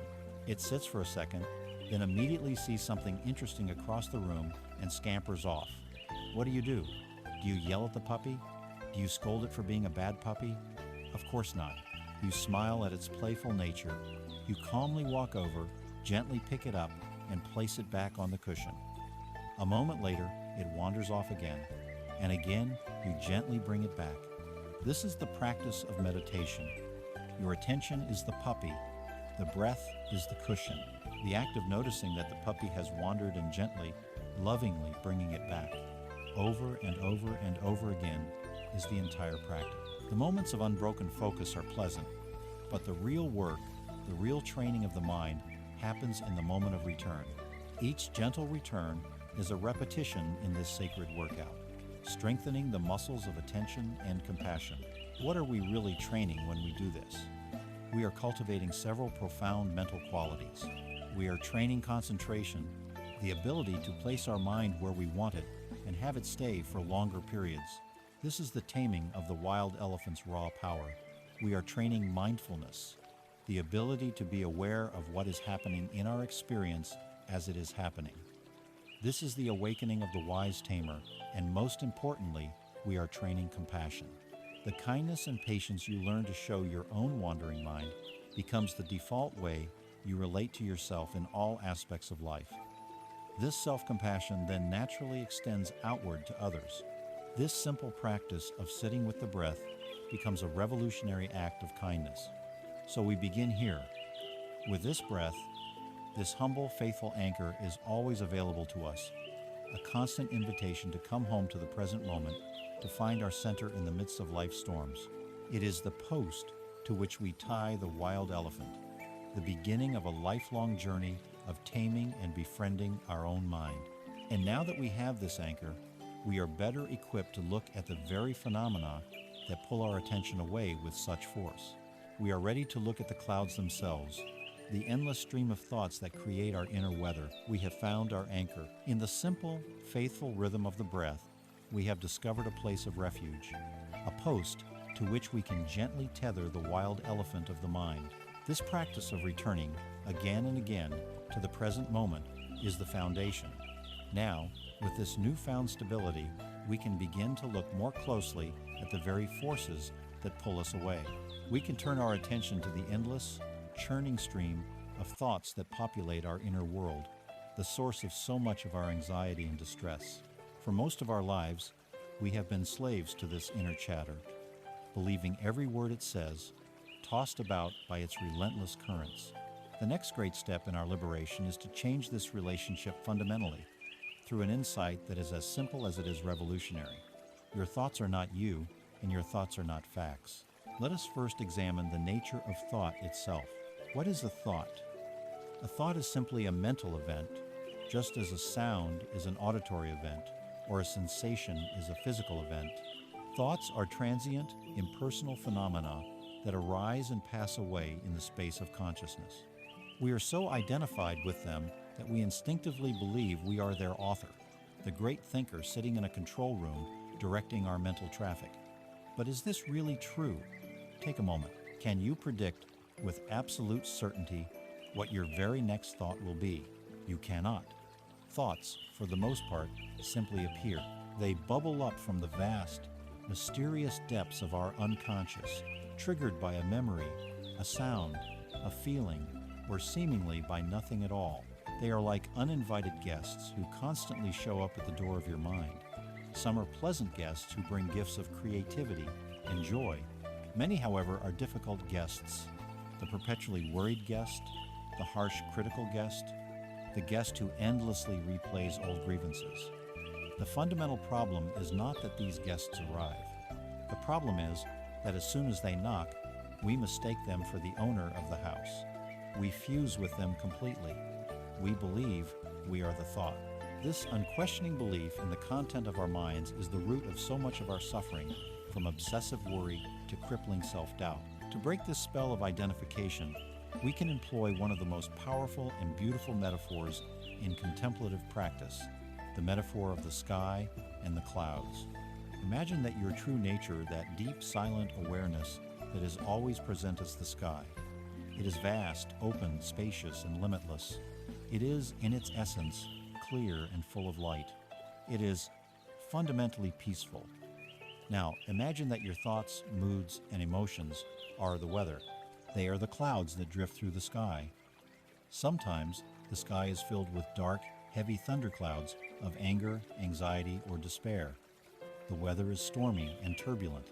At other times, the sky is filled with light, fluffy, white clouds of joy, contentment, and excitement. Sometimes the sky is just a hazy gray sheet of boredom or confusion. And sometimes, for brief, precious moments, the sky is perfectly clear, without a single cloud. Here is the crucial insight upon which this entire practice rests. The sky is never touched, harmed, or fundamentally changed by the weather. A violent thunderstorm does not break the sky. The darkest clouds do not stain the sky. The weather is what happens in the sky, but it is not the sky itself. The clouds, no matter how menacing or beautiful, are always temporary. They arise, they drift, and they dissolve. But the vast, open nature of the sky remains, ever present and unchanged. For most of our lives, we have lived with the mistaken belief that we are the clouds. When a dark cloud of sadness appears, we say, "I am sad," and we contract around it, becoming the storm. When a flash of anger appears, we say, "I am angry," and our entire being is hijacked by that fiery energy. The practice of mindfulness is the gentle, radical process of shifting our identification from the clouds to the sky. It is the practice of learning to rest in our sky-like nature, our spacious awareness, and simply witnessing the weather of our minds as it passes through. We don't have to push the dark clouds away or cling to the white clouds. We simply allow them to be. We create a vast, compassionate, and accepting space for all the weather of our life to unfold. When we can do this, the clouds begin to lose their terrifying power. They are no longer a personal affliction. They are simply impersonal, meteorological events. They are just weather. This may sound beautiful in theory, but how do we put it into practice, especially when the inner storms are raging? The technique is an elegant extension of the breath meditation we have already learned. It is often called noting or labeling. You begin, as always, by resting your attention on the anchor of the breath.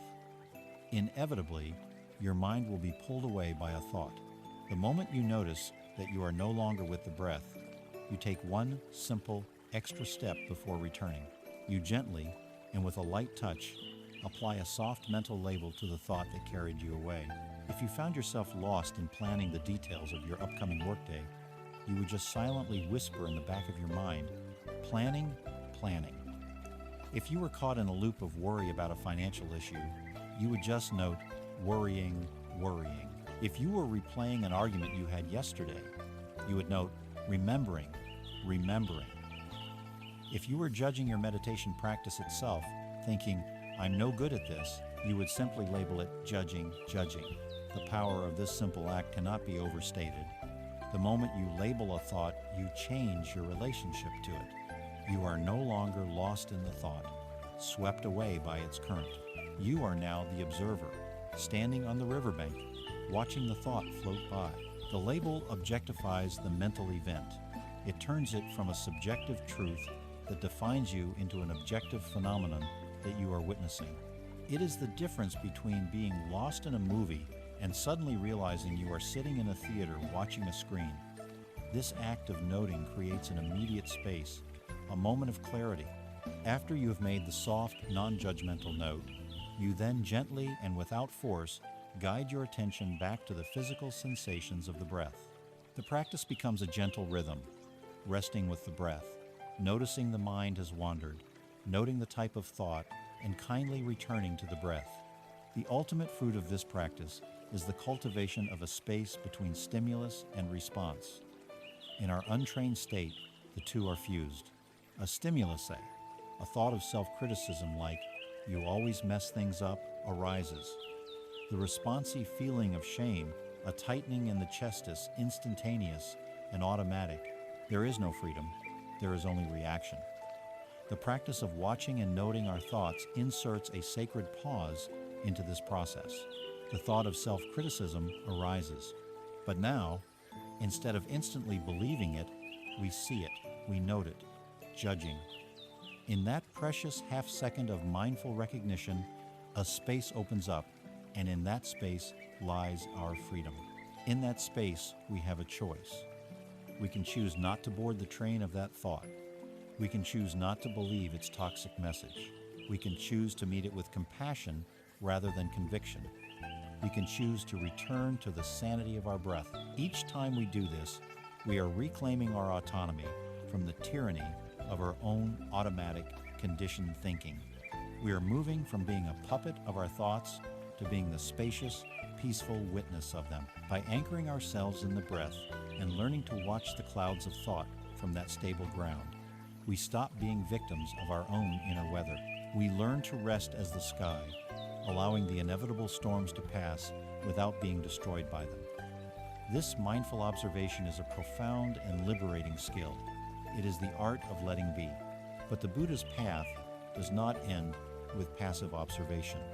It also includes a set of powerful, proactive tools for changing the weather itself, for intentionally cultivating a healthier, more beautiful inner climate. It is one thing to watch the weeds grow in a garden.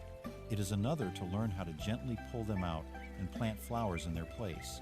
This leads us to the next step in our journey, the art of tending the garden of the mind. We have learned to find our anchor in the breath, a place of stable presence.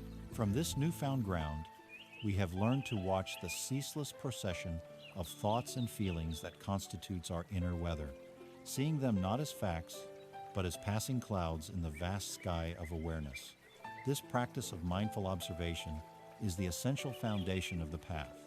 It is the art of seeing things as they are, But the Buddha's path is not solely one of passive acceptance.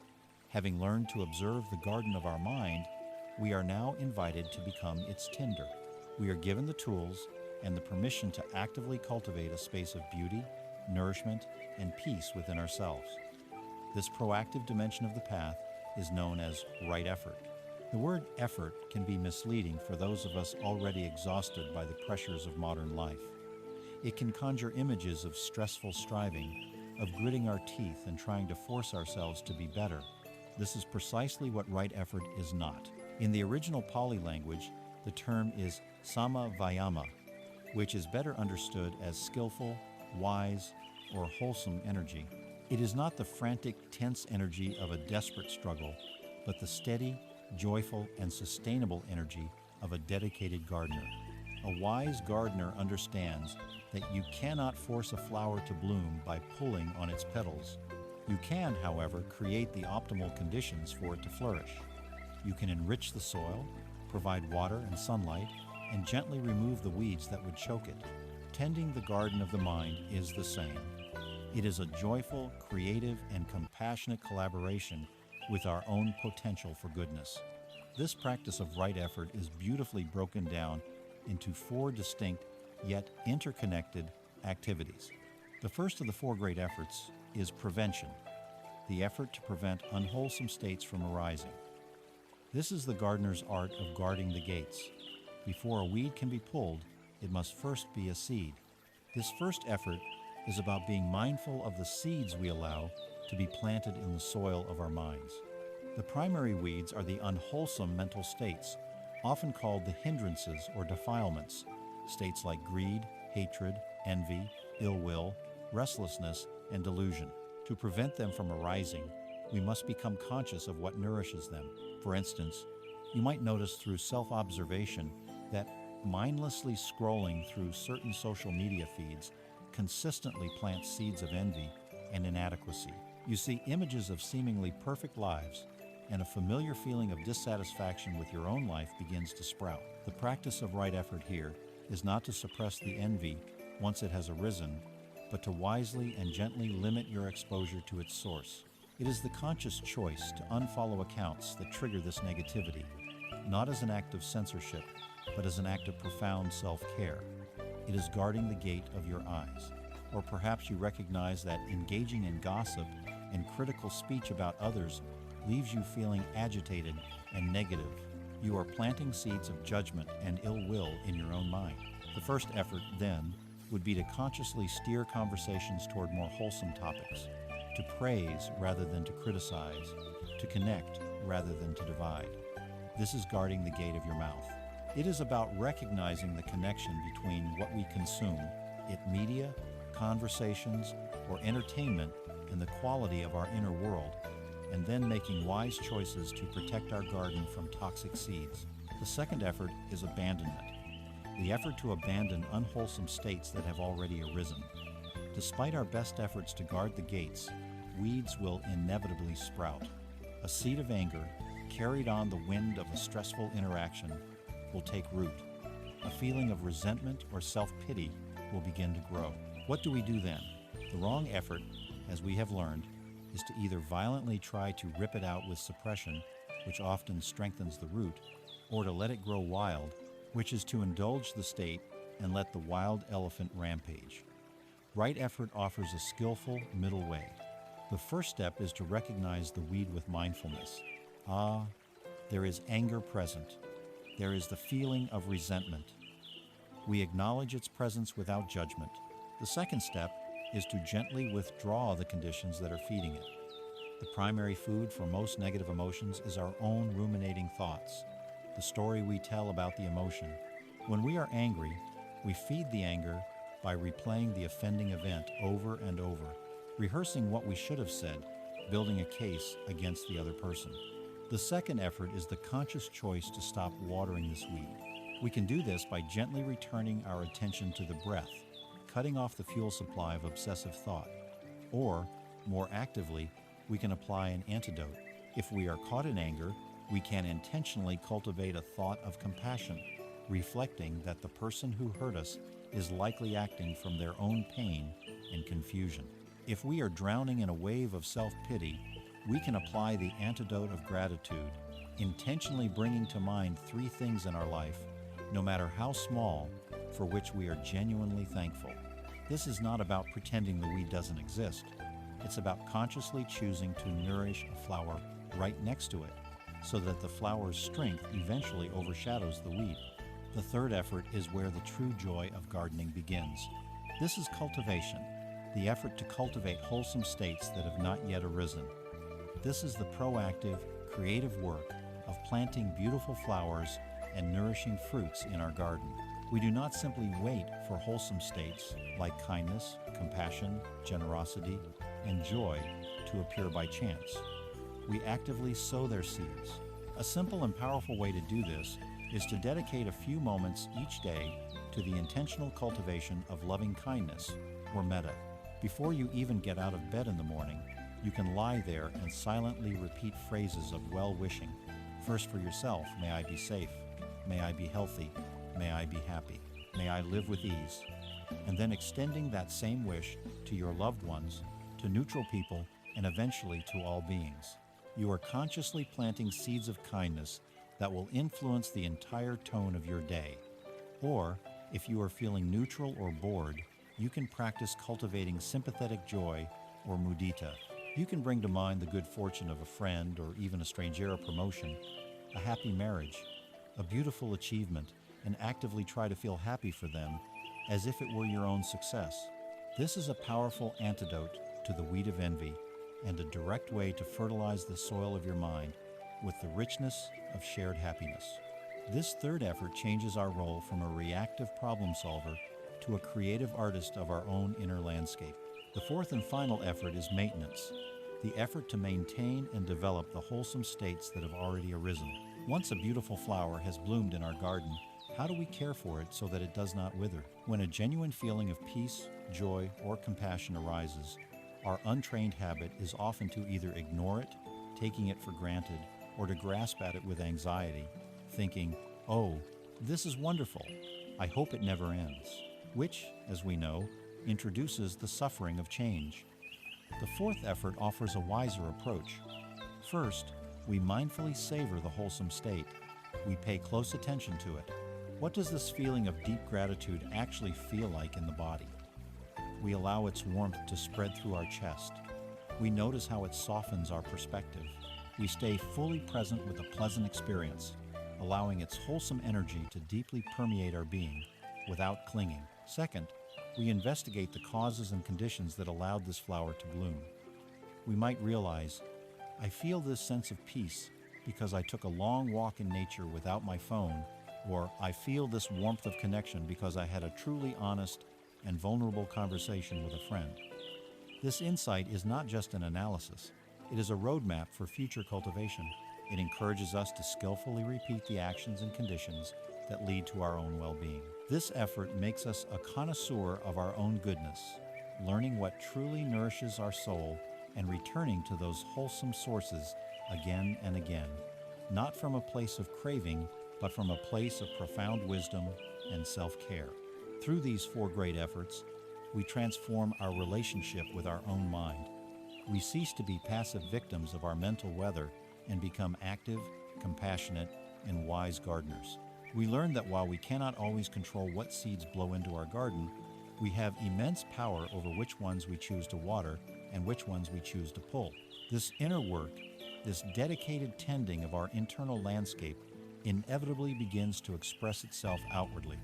The beauty and peace we cultivate within naturally find a voice, and the most direct, powerful, and immediate way this inner transformation manifests in the world is through the words we choose to speak. We have learned to be a wise and compassionate gardener of the mind, skillfully preventing the growth of weeds and intentionally cultivating the blossoms of kindness, clarity, and peace. This inner cultivation, this dedicated tending of our mental landscape, is not a private, isolated affair. The state of our inner garden inevitably and powerfully manifests in the world, and its most direct and constant expression is through the words we speak. Our speech is the bridge between our inner world and the outer world. It is a force of creation. With our words, we can build worlds of trust, harmony, and understanding, or we can create worlds of conflict, suspicion, and pain. The practice of right speech, or samavaka in the ancient Pali language, is the art of mindfully and compassionately wielding this creative power.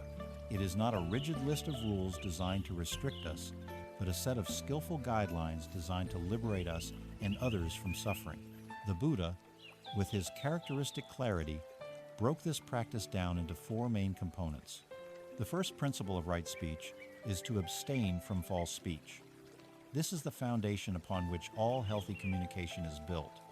At its most basic level, this means refraining from telling lies. But its scope is far wider and more subtle than just avoiding outright falsehoods.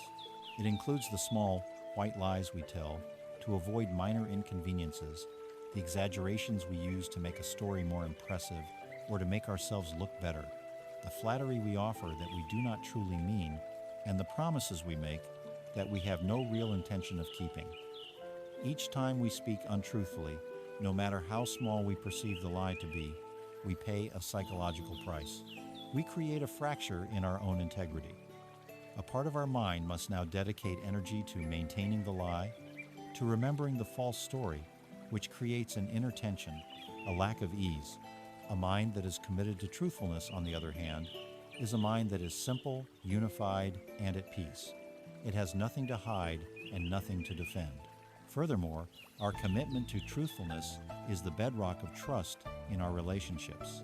When people know that our word is reliable, that what we say is what we mean, a profound sense of safety and intimacy can flourish. To practice this first principle is to ask ourselves, is what I am saying true?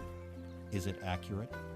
Is it spoken with an intention of honesty and clarity? This commitment cleanses our own mind and creates a safe harbor for others. The second principle is to abstain from divisive speech. This is the practice of using our words to build bridges, not walls. Divisive speech is any language that sets one person against another, that creates discord, or that poisons a relationship. The most common and insidious form of divisive speech is gossip.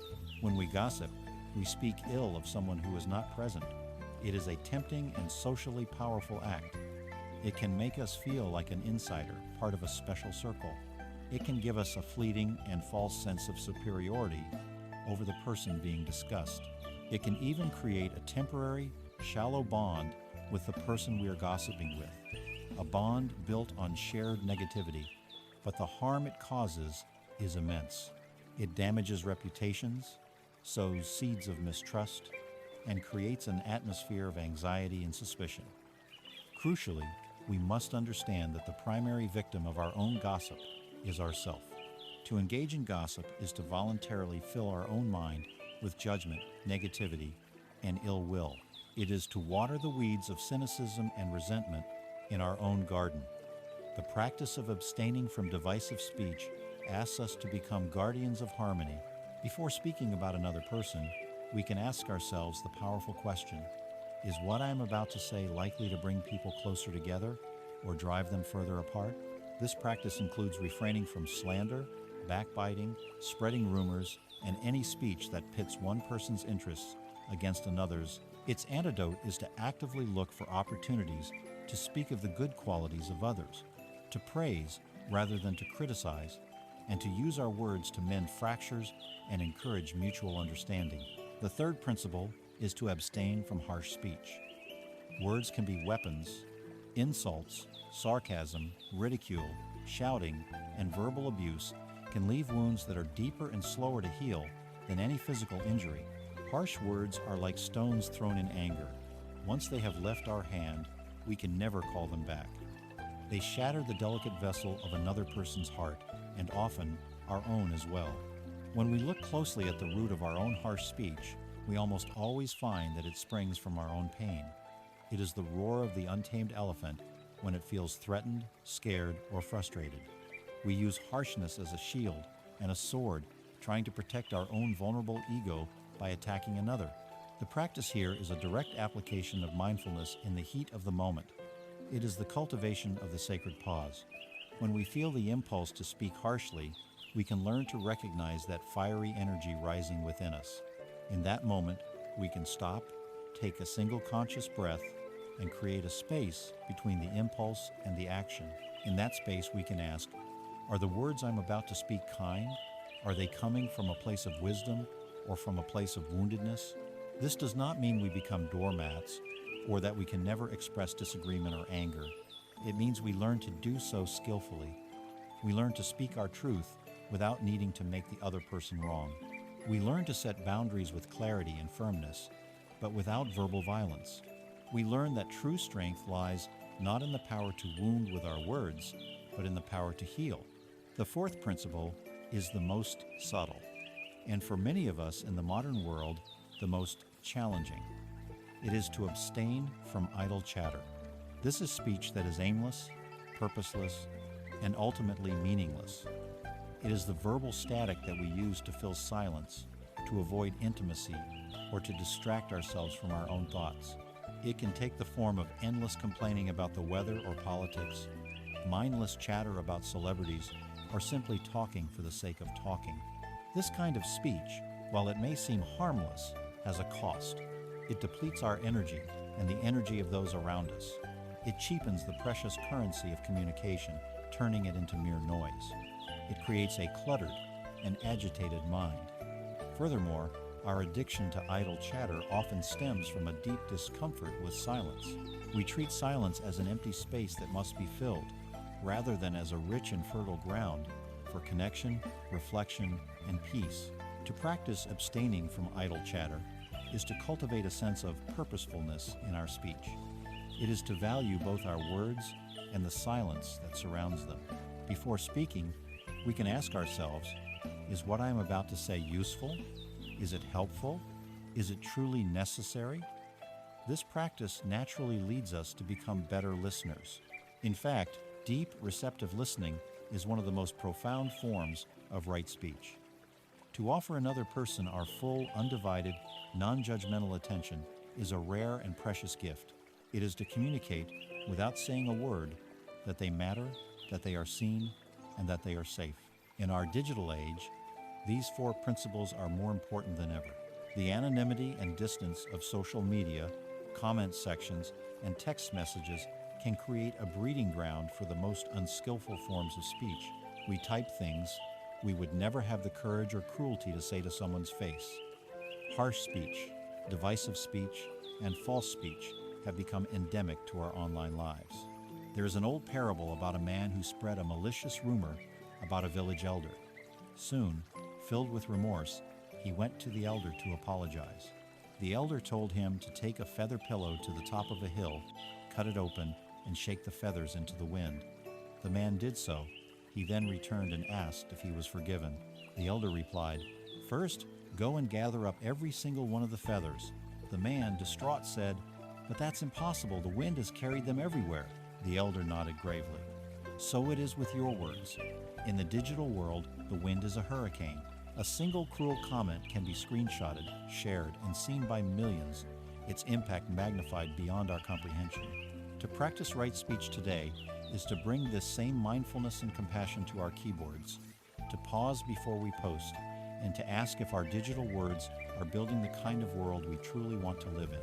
Right speech, then, is the practice of aligning our words with our deepest aspirations for peace, truth, and kindness. It is a direct and powerful way we shape our own inner state and the reality of the world around us. And just as our inner garden finds expression in our words, it also finds expression in our larger physical behaviors, in the very way we move through the world. This takes us from what we say to what we do, from right speech to its natural partner, right action. As we tend the inner garden of the mind, cultivating wholesome states and removing the weeds of negativity, our efforts naturally overflow into the world. Our inner peace begins to inform our outer presence. We have seen how this manifests in our words, transforming them from weapons of discord into instruments of peace through the practice of right speech.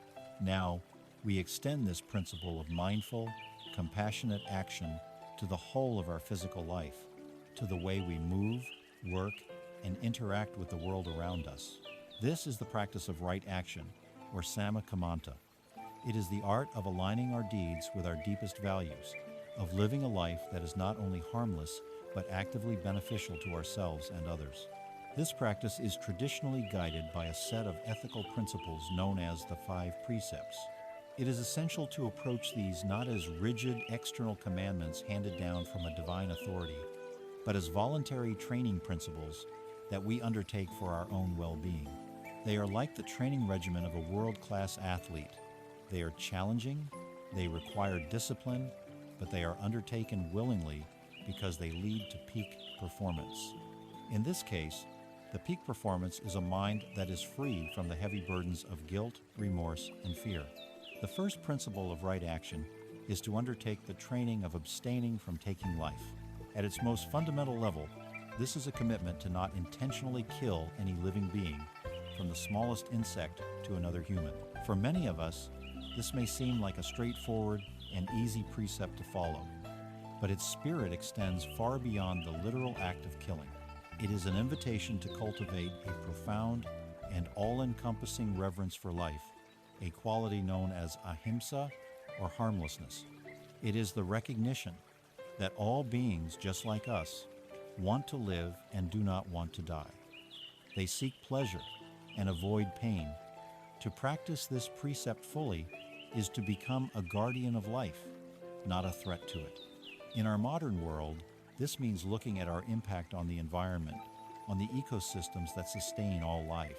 It means examining how our consumer choices might contribute to the suffering of animals. On a human level, it means moving away from a mindset of conflict and tribalism and learning to see the shared humanity even in those with whom we disagree. It is the active practice of laying down our inner weapons. The psychological benefit of this practice is immense. When we commit to a path of harmlessness, we dissolve the roots of our own fear.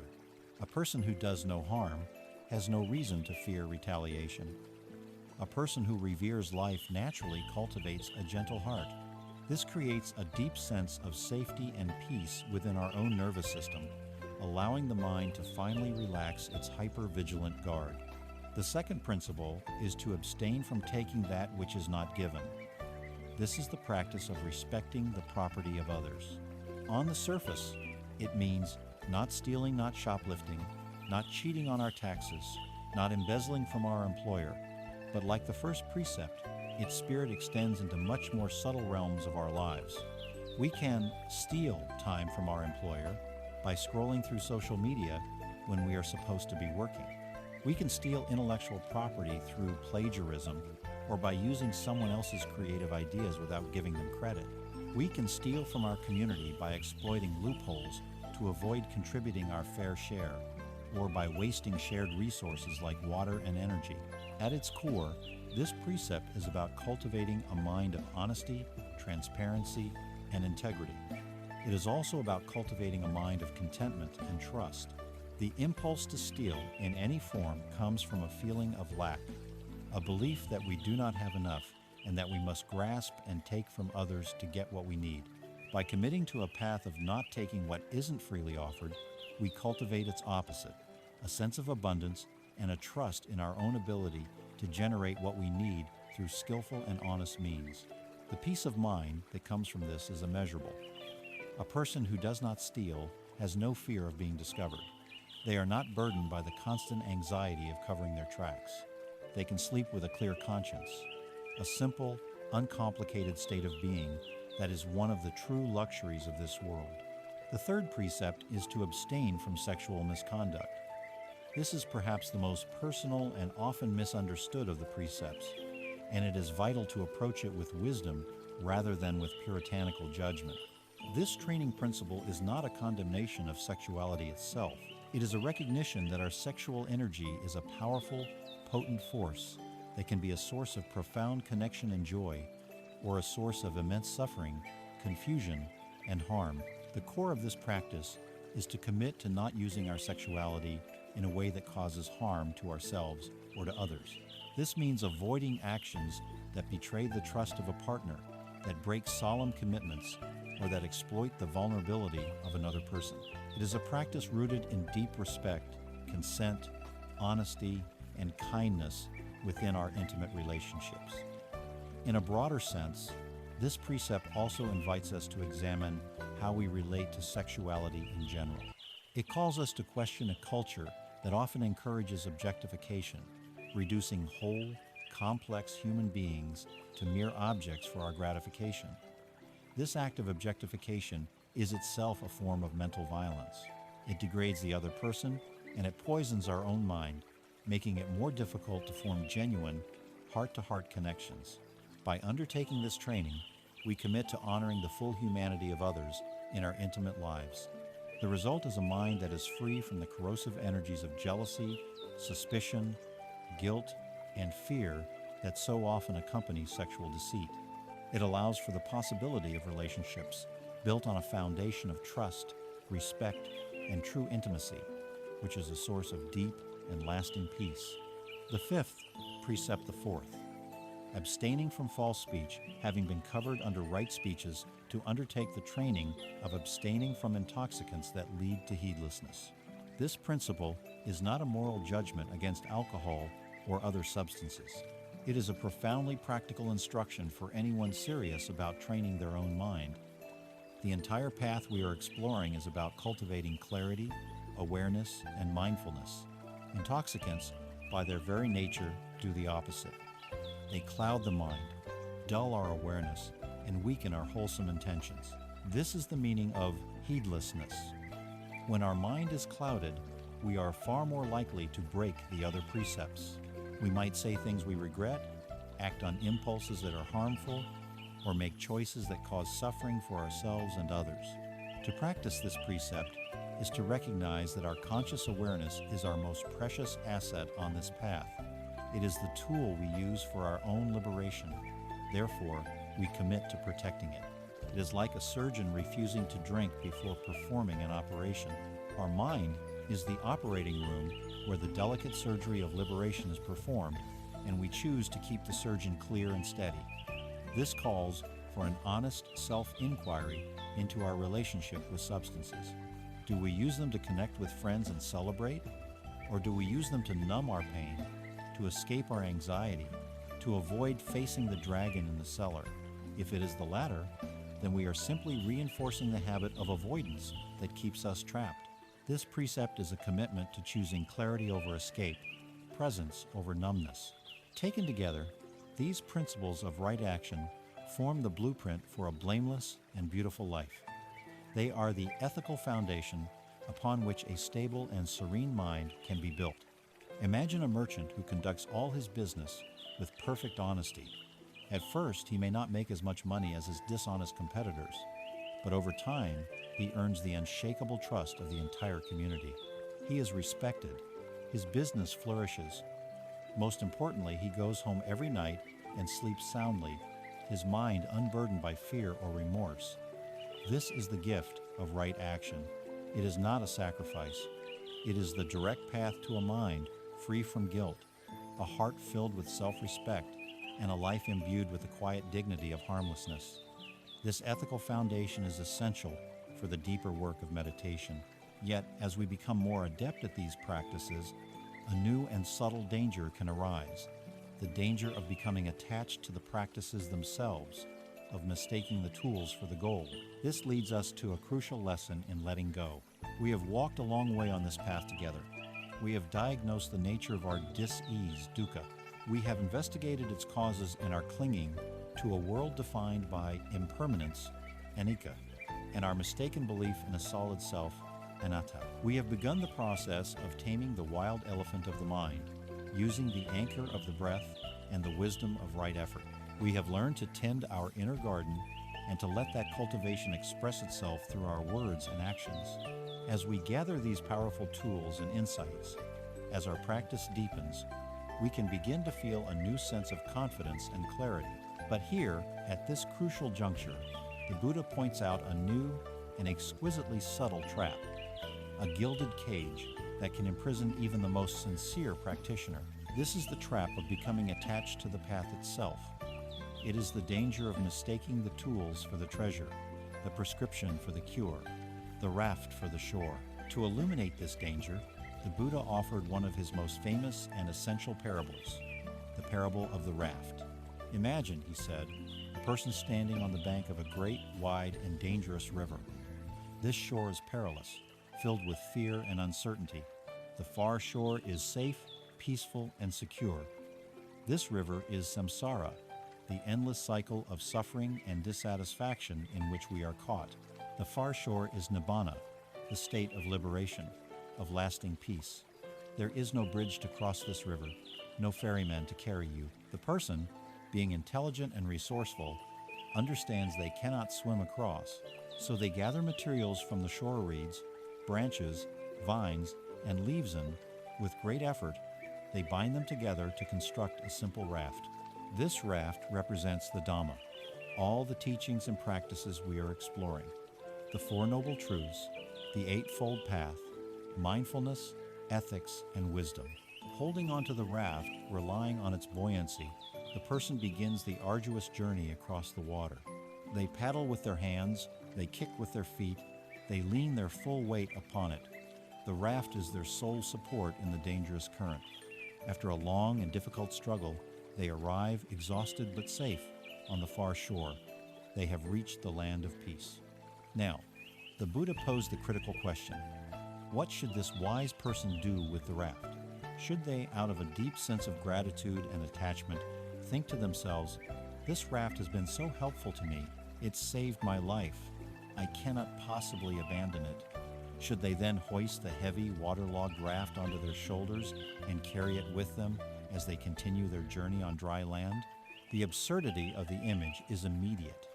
Of course not, the Buddha says. To carry the raft would be a foolish and heavy burden.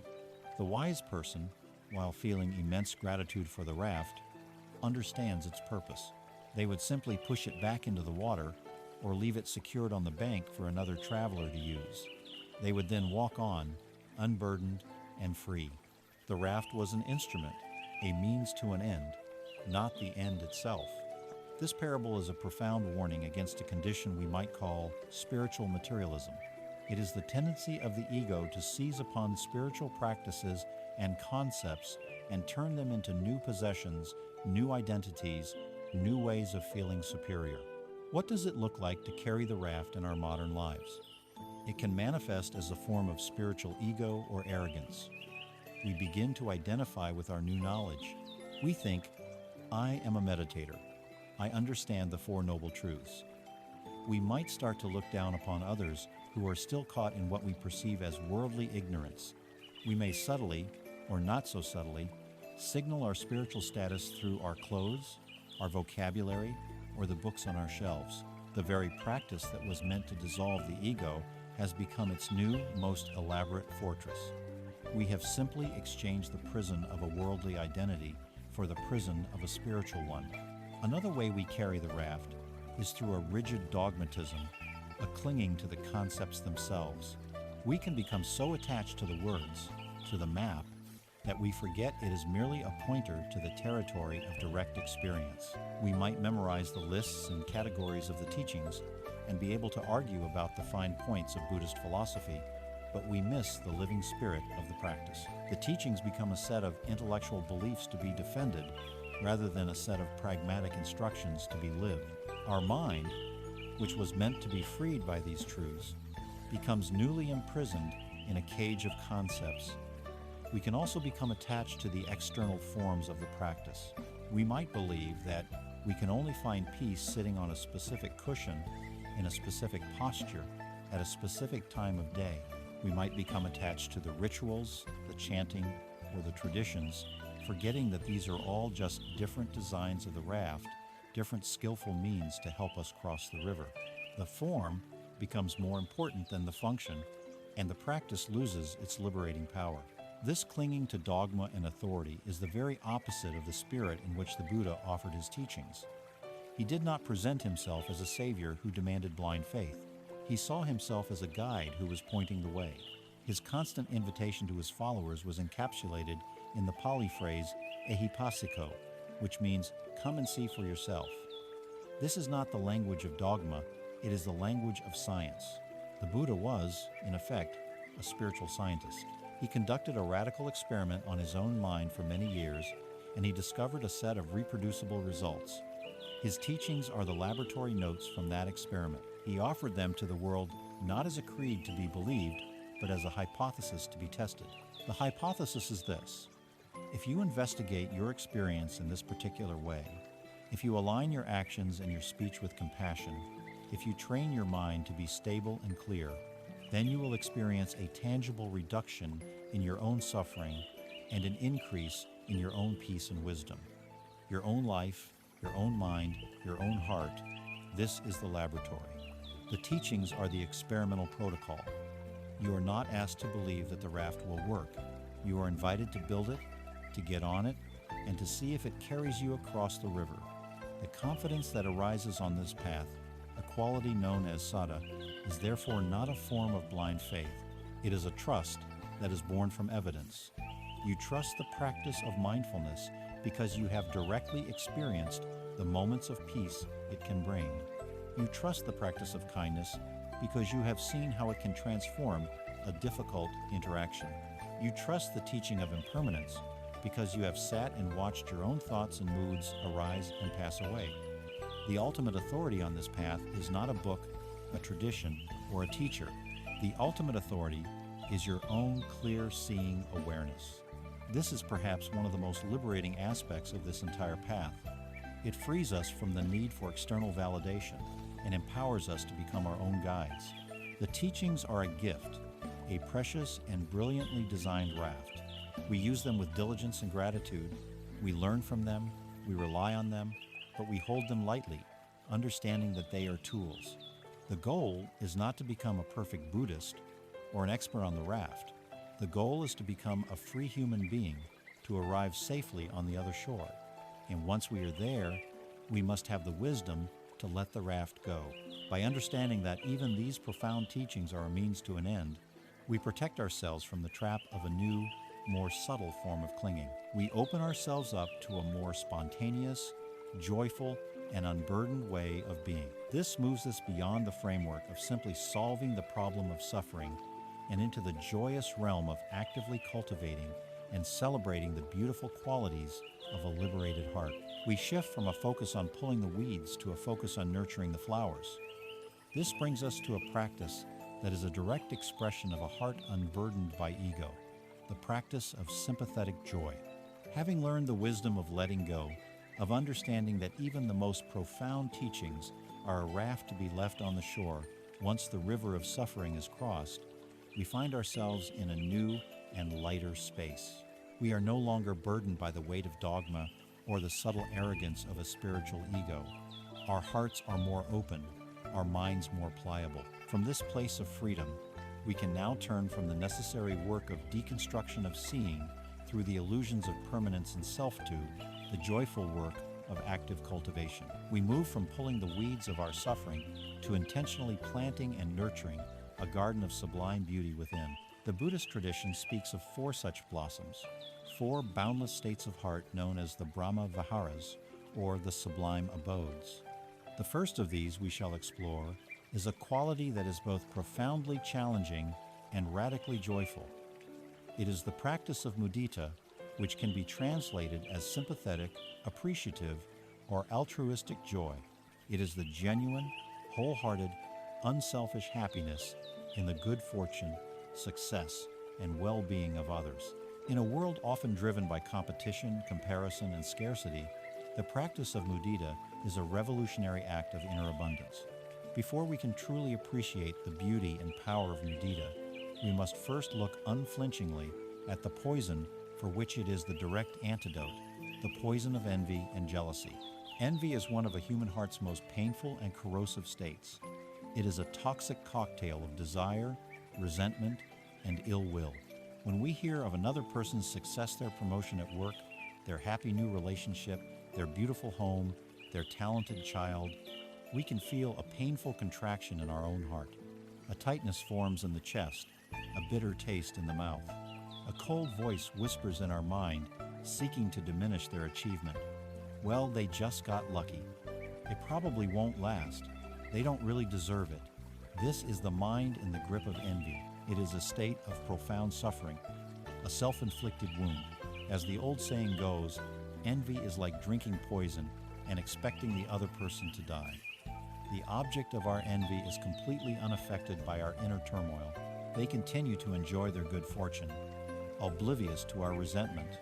We, however, are the ones who are consumed by the poison, our own peace of mind, corroded by bitterness and a painful sense of our own inadequacy. In our modern digital age, we are immersed in a culture that can be a powerful engine for this kind of suffering. Social media platforms, in particular, often function as curated highlight reels of other people's lives. We scroll through an endless stream of perfect vacation photos, blissful wedding announcements, proud career achievements, and idealized family moments. While we are intellectually aware that this is not the whole story, it can be difficult for our nervous system not to engage in the painful game of comparison. Our own messy, complicated, and imperfect life can suddenly feel deeply lacking in contrast to the polished fictions on our screens. This constant comparison is a form of self-torture. It creates a perpetual feeling of scarcity, as if happiness were a limited resource and everyone else were getting a bigger slice of the pie than we are. We live with a constant, low-grade fear of missing out, a feeling that our life is somehow not enough. Mudita offers a direct and powerful way out of this self-imposed prison. Mudita is the conscious cultivation of the opposite of envy. It is the ability to see the happiness of another person and to rejoice in it, to feel a genuine warmth and delight in their good fortune. At its heart is a radical shift in perspective, from a mindset of scarcity to one of abundance. This is beautifully illustrated by the metaphor of a candle. One lit candle can light 1,000 other candles, and its own flame will not be diminished in the slightest. In fact, the only result is that the entire room becomes brighter. Joy is exactly like this. It is not a zero-sum game. The happiness, success, or good fortune of another person does not in any way subtract from the happiness, success, or good fortune that is available to you. To believe so is the fundamental delusion upon which envy is built. Mudita recognizes that joy is a boundless, renewable resource. By learning to celebrate the joy of others, we tap into this infinite supply. We are no longer limited to the small, fleeting moments of our own personal triumphs. Suddenly, the entire world's happiness becomes a source of nourishment for our own heart. Every success story we hear, every happy couple we see, every joyful child we encounter becomes a reason for our own delight. This is a profound expansion of our capacity for happiness. Like all the practices on this path, Mudita is not something we are expected to feel naturally all the time. It is a skill to be developed, a muscle of the heart to be trained. We can do this through both formal meditation and informal daily life practices. To practice formally, you can set aside some time to sit quietly. Begin by finding your anchor in the breath, allowing the mind to settle. Then, bring to mind a person for whom you feel great affection and respect, someone whose happiness is genuinely easy for you to celebrate. It could be a beloved friend, a cherished family member, or a mentor. Now, visualize this person experiencing a moment of true happiness or success. See them receiving wonderful news, achieving a goal they have worked toward for years, or simply laughing with pure, unadulterated delight. Make the image as vivid as you can. As you hold this image in your mind, allow yourself to connect with the feeling of joy that arises for them. Let it warm your own heart. To support this feeling, you can silently repeat phrases of appreciative joy. My friend, I am so happy for you. May your happiness and good fortune continue. How wonderful it is that you are experiencing this joy. Feel the expansive, uplifting quality of this emotion. Once this feeling is stable, you can begin to stretch the muscle of your heart. You can bring to mind a neutral person, someone you don't know well, perhaps a neighbor or a colleague. Try to imagine something good happening to them and extend the same wishes of appreciative joy. The most advanced and most challenging stage of the practice is to try and extend this feeling toward a difficult person or even someone you actively envy. This should be approached with great caution and self-compassion. The goal is not to force a feeling that isn't there, which would be dishonest. The goal is simply to plant a tiny seed. You might simply hold the image of that person in your mind and acknowledge, you too, just like me, want to be happy. And just see if you can wish them a single moment of peace, separate from your own complicated history with them. This is deeply transformative work. Informally, we can practice mudita throughout our day. When you are on social media and you see a post announcing a friend's engagement or a new job, pause. Notice the immediate, habitual reaction of your mind. Is there a pang of envy? A flicker of comparison? Just notice it without judgment. Then, consciously choose to practice mudita. Take one full breath and in your heart, genuinely wish them well. I am happy for them. May their joy grow. In that single, conscious moment, you transform a potential instance of suffering into a moment of liberating practice. Mudita is a radical act of generosity of the spirit. It frees us from the cramped, dark, and lonely prison cell of envy and allows us to step out into the sunlit world of shared joy.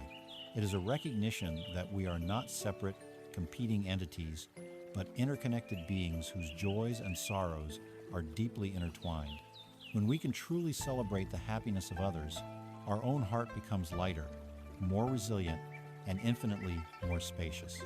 This ability to rejoice with others is a beautiful expression of a heart that is open and secure, and it springs from an even more foundational quality of love, a boundless and unconditional friendliness that we can learn to extend not just to the fortunate, but to all beings without exception. This brings us to the very heart of the path of cultivation, the sublime abode of Metta, or loving kindness.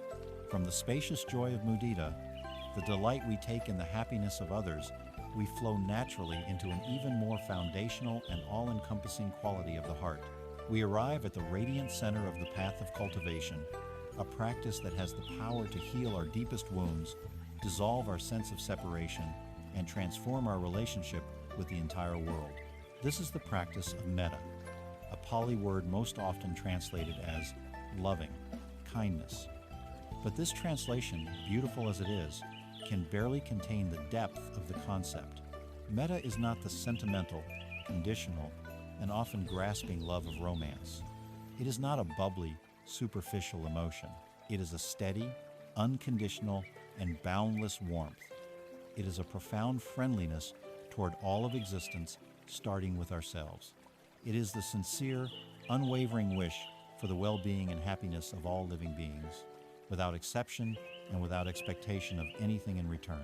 To cultivate metta is to undertake the radical and courageous act of choosing love over fear, connection over alienation, and kindness over judgment, again and again, until it becomes the very ground of our being. The formal practice for developing this quality is called metta bhavana, or the cultivation of loving kindness. It is a systematic process of opening the heart, beginning with the most difficult and most essential person of all, ourselves. For many of us, raised in cultures that often prize self-criticism over self-compassion, this first step can feel awkward, indulgent, or even impossible. Our inner critic, that harsh and relentless voice of judgment, may immediately object, listing all the reasons why we are unworthy of our own kindness. But here we must be firm in our gentle intention. As the timeless wisdom reminds us, you cannot pour from an empty cup. If our own heart is a desert, we have no living water to offer another. We must learn to tend to our own well-being, to offer ourselves the same warmth and unconditional acceptance we would offer to a beloved friend in need. To begin, find your comfortable meditation posture, allowing your body to be relaxed yet upright. Let your eyes softly close. For a few moments, simply rest your awareness on the gentle rhythm of your breath, allowing your mind and body to settle. You might find it helpful to place a hand over the center of your chest, feeling the warmth of your own palm as a physical expression of this friendly attention. Then, silently in the vast, quiet space of your own mind, begin to offer yourself phrases of loving kindness. The traditional phrases are a beautiful starting point. May I be safe. May I be happy. May I be healthy. May I live with ease. Repeat them slowly, gently, allowing the intention behind the words to resonate in your heart. You are not trying to force a feeling. You are planting a seed. If feelings of unworthiness or cynical thoughts arise, as they often do, Simply acknowledge them with mindfulness. You can note them softly, judging, doubting, and then, with the kindness of a patient parent, gently return to the phrases. The act of offering the wish is the practice itself. It is a revolutionary act of self-reparenting, of healing the old wounds of self-criticism and neglect. You are learning to become your own best friend. Stay with this first stage for as long as you need, until you feel even a flicker of warmth, a subtle softening around your own heart. Once a measure of this warmth has been generated for yourself, the second stage is to expand the circle of kindness. Bring to mind a benefactor or a dear friend. This should be someone for whom it is incredibly easy to feel love and appreciation, someone whose happiness brings you genuine joy. It could be a mentor who guided you, a teacher who inspired you, or a friend who has stood by you through difficult times. Hold a clear image of this person in your mind's eye. See them smiling. Feel their presence in your heart. Now, with the same gentle intention, begin to direct the phrases of metta toward them. May you be safe. May you be happy. May you be healthy. May you live with ease. As you repeat the phrases, let your heart go out to them. Feel the natural flow of warmth and appreciation. Notice how the feeling of loving kindness is not diminished when you share it. In fact, it often grows stronger. Allow yourself to rest in this shared feeling of connection and goodwill. The third stage is where we begin to consciously stretch the muscle of the heart to dissolve the conditioned barriers that separate us from them. First, we extend our kindness to a neutral person. Bring to mind someone you see in your daily life, but for whom you have no strong feelings, positive or negative. It could be the cashier at your local grocery store, the person who delivers your mail, or a colleague in another department. You may not even know their name. See them in your mind and recognize their fundamental humanity. Recognize that this person, just like you, and just like your dear friend, wishes to be happy and to be free from suffering. And with this recognition, offer them the same phrases of heartfelt kindness. May you be safe, may you be happy, may you be healthy, may you live with ease. This practice is a powerful antidote to the indifference and anonymity of modern life. It helps us to see the sacred humanity in every person we encounter, transforming strangers into fellow members of our shared family. Next, and only when you feel ready, you can begin the most challenging and transformative stage of the practice, extending loving kindness to a difficult person. It is wise to start with someone who is only mildly irritating or challenging, not with someone who has caused you deep trauma. Bring this person to mind and acknowledge whatever difficult feelings arise: anger, hurt, resentment. Allow these feelings to be there without judgment. Then, see if you can look past the difficulty and connect with their basic humanity. See if you can recognize that their harmful actions likely spring from their own deep pain, their own confusion, their own suffering. The intention here is not necessarily to forgive them or to condone their behavior. The intention is to free your own heart from the poison of hatred and resentment. Holding onto anger is like holding a hot coal with the intent of throwing it at someone else. You are the one who gets burned. So, for the sake of your own peace, you can gently offer a wish for their well-being. The phrases might change slightly. May you be free from your own anger and hatred. May you find peace. This is a profound act of self-liberation, of choosing freedom for your own heart over the heavy burden of a grievance. Finally, having moved through these stages, we allow the heart to become boundless. We let the feeling of metta radiate outwards from our chest in all directions, like ripples spreading from a stone dropped in a calm lake. Imagine this warmth and light extending to all the people in your home, your neighborhood, your city. Extend it to all the people in your country and to all people on this earth. Extend it beyond the human realm, to all animals, all creatures, great and small. Extend it to all beings, seen and unseen, in all realms of existence. Let your heart embrace the entire universe in its compassionate wish. May all beings everywhere, without exception, be safe. May all beings be happy. May all beings be healthy. May all beings live with ease.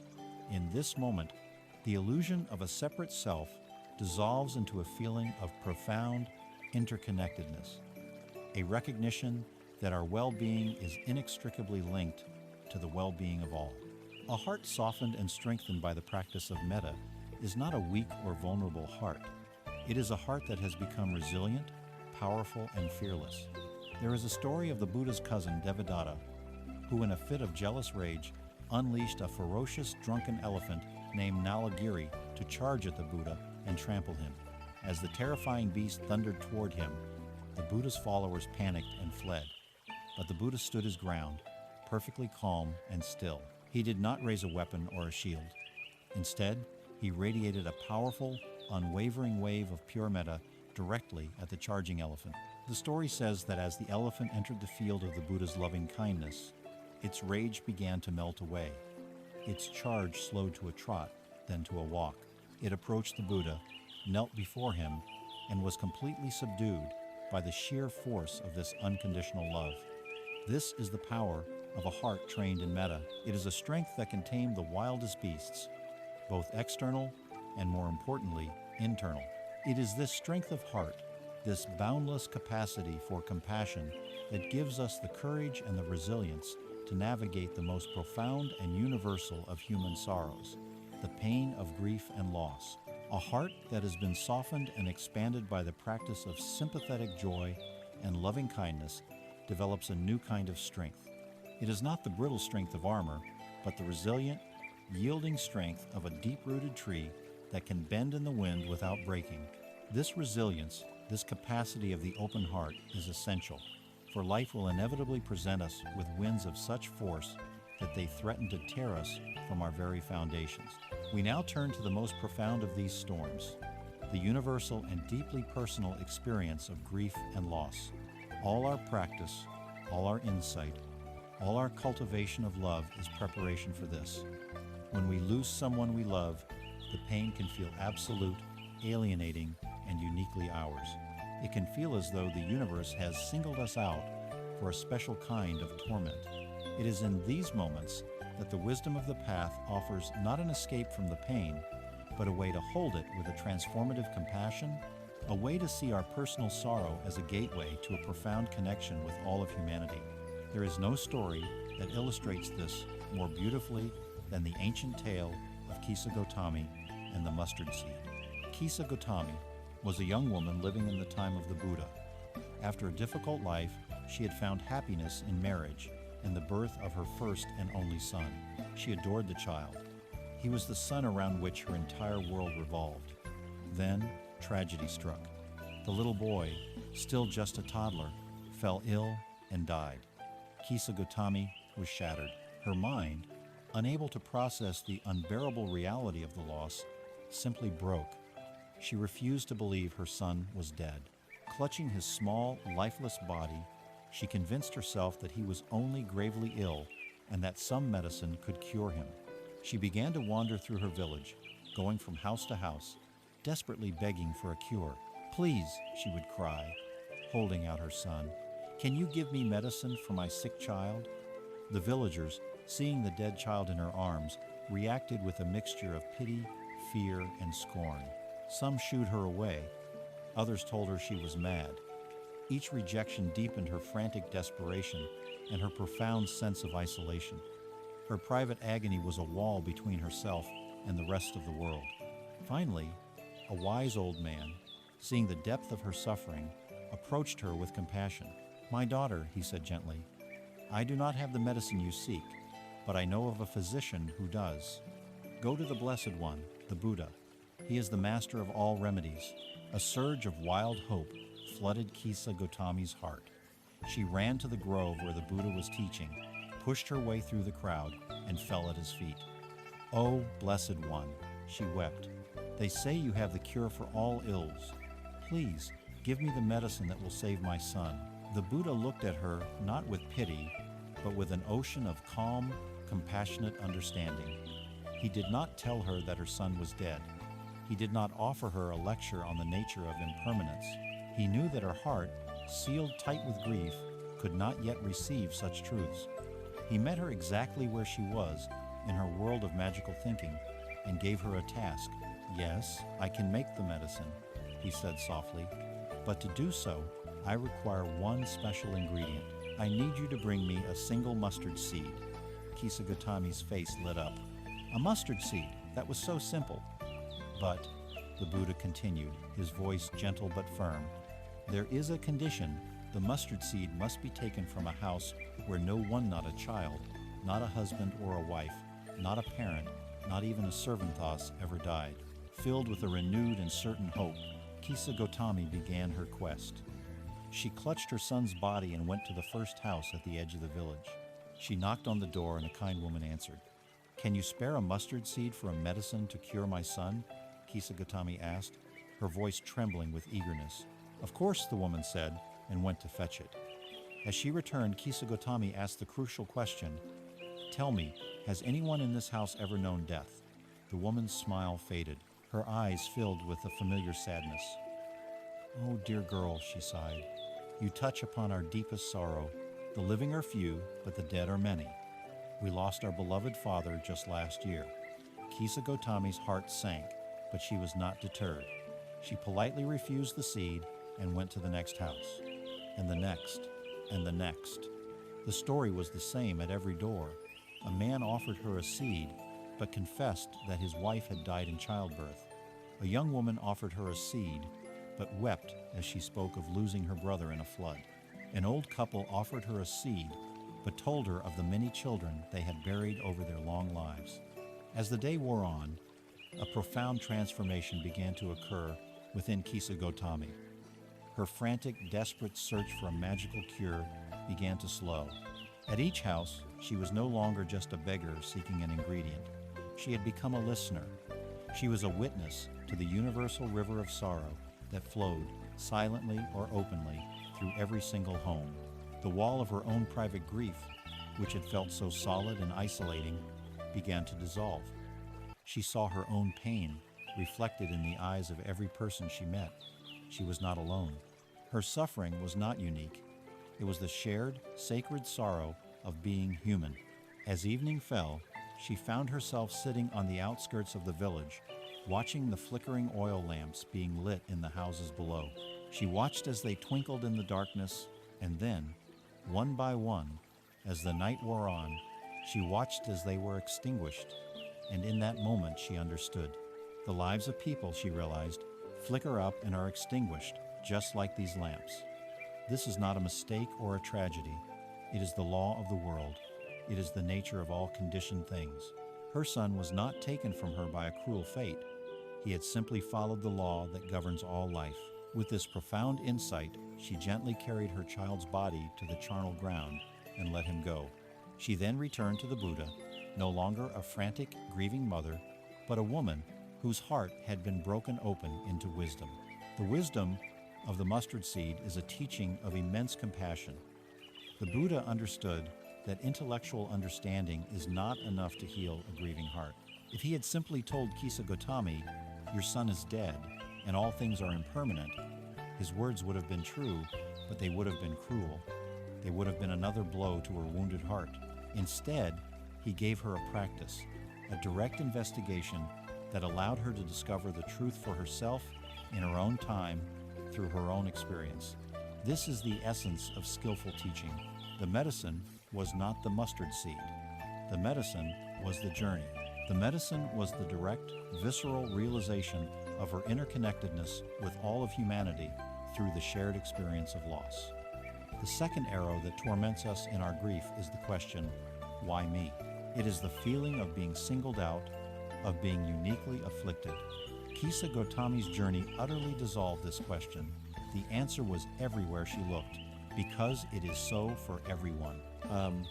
This story teaches us not to fight our grief, not to pathologize it or try to rush through it. Grief is not a problem to be solved. It is a sacred process to be honored. It is the natural expression of love. The pain we feel is a testament to the depth of the connection we had. To allow ourselves to feel the clean pain of the first arrow of loss without stabbing ourselves with the second arrows of isolation, blame, or resistance is the ultimate act of self-compassion. We learn to hold our sorrow gently, to allow it to wash through us, knowing that we are being held in the vast, compassionate embrace of our shared human condition. This profound ability to be present with both the highest joys of Mudita and the deepest sorrows of loss without being capsized, is the mark of a truly resilient and liberated heart. It is the cultivation of an unshakable inner balance, a sublime peace that stands firm in the face of life's inevitable storms. This quality is known as Upekkha, or equanimity.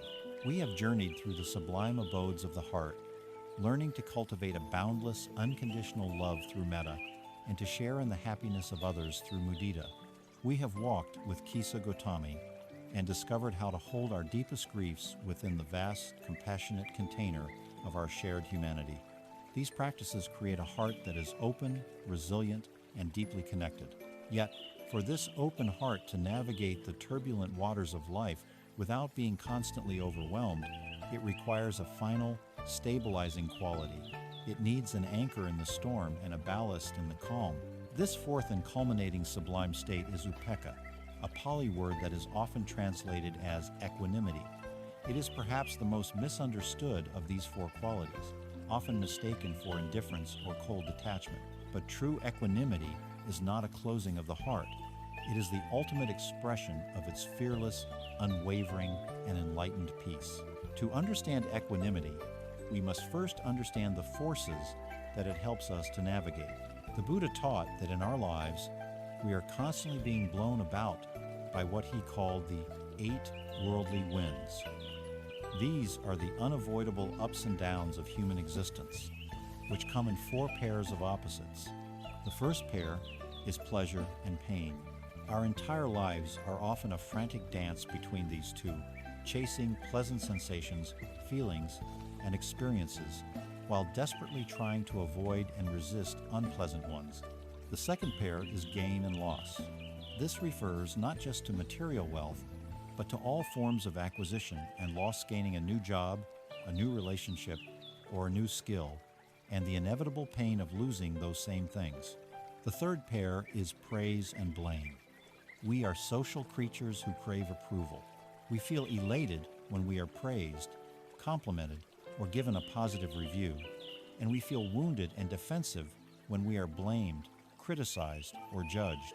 In the modern world, this plays out constantly in our professional lives and on social media, where a stream of likes can make us feel validated, and a single negative comment can ruin our day. The final pair is fame and disrepute. This is the desire for a good reputation, to be known and admired, and the deep fear of being forgotten, ignored, or shamed in the eyes of our community. The untrained mind is like a small, rudderless boat tossed about on the ocean of these 8 winds. When the winds of pleasure, gain, praise, and fame are blowing, we are lifted high on a wave of elation. We feel happy, confident, and secure. But because the winds inevitably change, our happiness is precarious, dependent on external conditions we cannot control. When the winds shift and we are met with pain, loss, blame, and disrepute, we are plunged into the trough of the wave, feeling despair, anxiety, and worthlessness. Our inner peace is held hostage by the ever-changing weather of fortune. Equanimity is the practice of building a bigger boat, a vessel with such a deep and heavy keel that it can sail through all of these winds, stormy or fair, without being thrown off its course. It is the ability to experience pleasure without grasping and pain without resisting. It is the capacity to accept gain with gratitude but without arrogance, and to meet loss with sadness but without despair. It is to hear praise without becoming inflated, and to receive blame without collapsing. It is to enjoy a good reputation without clinging to it, and to endure disrepute without being shattered by it. It is absolutely crucial to distinguish this profound balance from its near enemy, indifference. Indifference is a state of apathy, a shutting down of the heart. It is a defense mechanism born of fear. When the pain of the world feels like too much, we withdraw. We tell ourselves, "I just don't care anymore." This creates a cold, sterile, and lonely inner world. It is a form of aversion, a subtle closing off from the richness of life. Upekkha is the very opposite. It is not born of fear, but of immense love and wisdom. The heart of equanimity is not closed. It is wide open, sensitive, and deeply empathetic. It feels the pleasure and the pain fully. It cares deeply about the world. but it is so vast and so stable that it is not knocked over by what it feels. Imagine a great ancient mountain. It stands in silent majesty, its peak in the clouds. Fierce winds lash against its slopes. Icy storms coat it in snow. The hot sun beats down upon it. Gentle breezes caress it. The mountain does not resist any of this.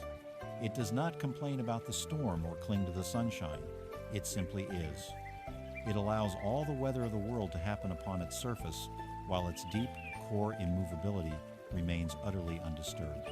A mind cultivated in equanimity becomes like this great mountain.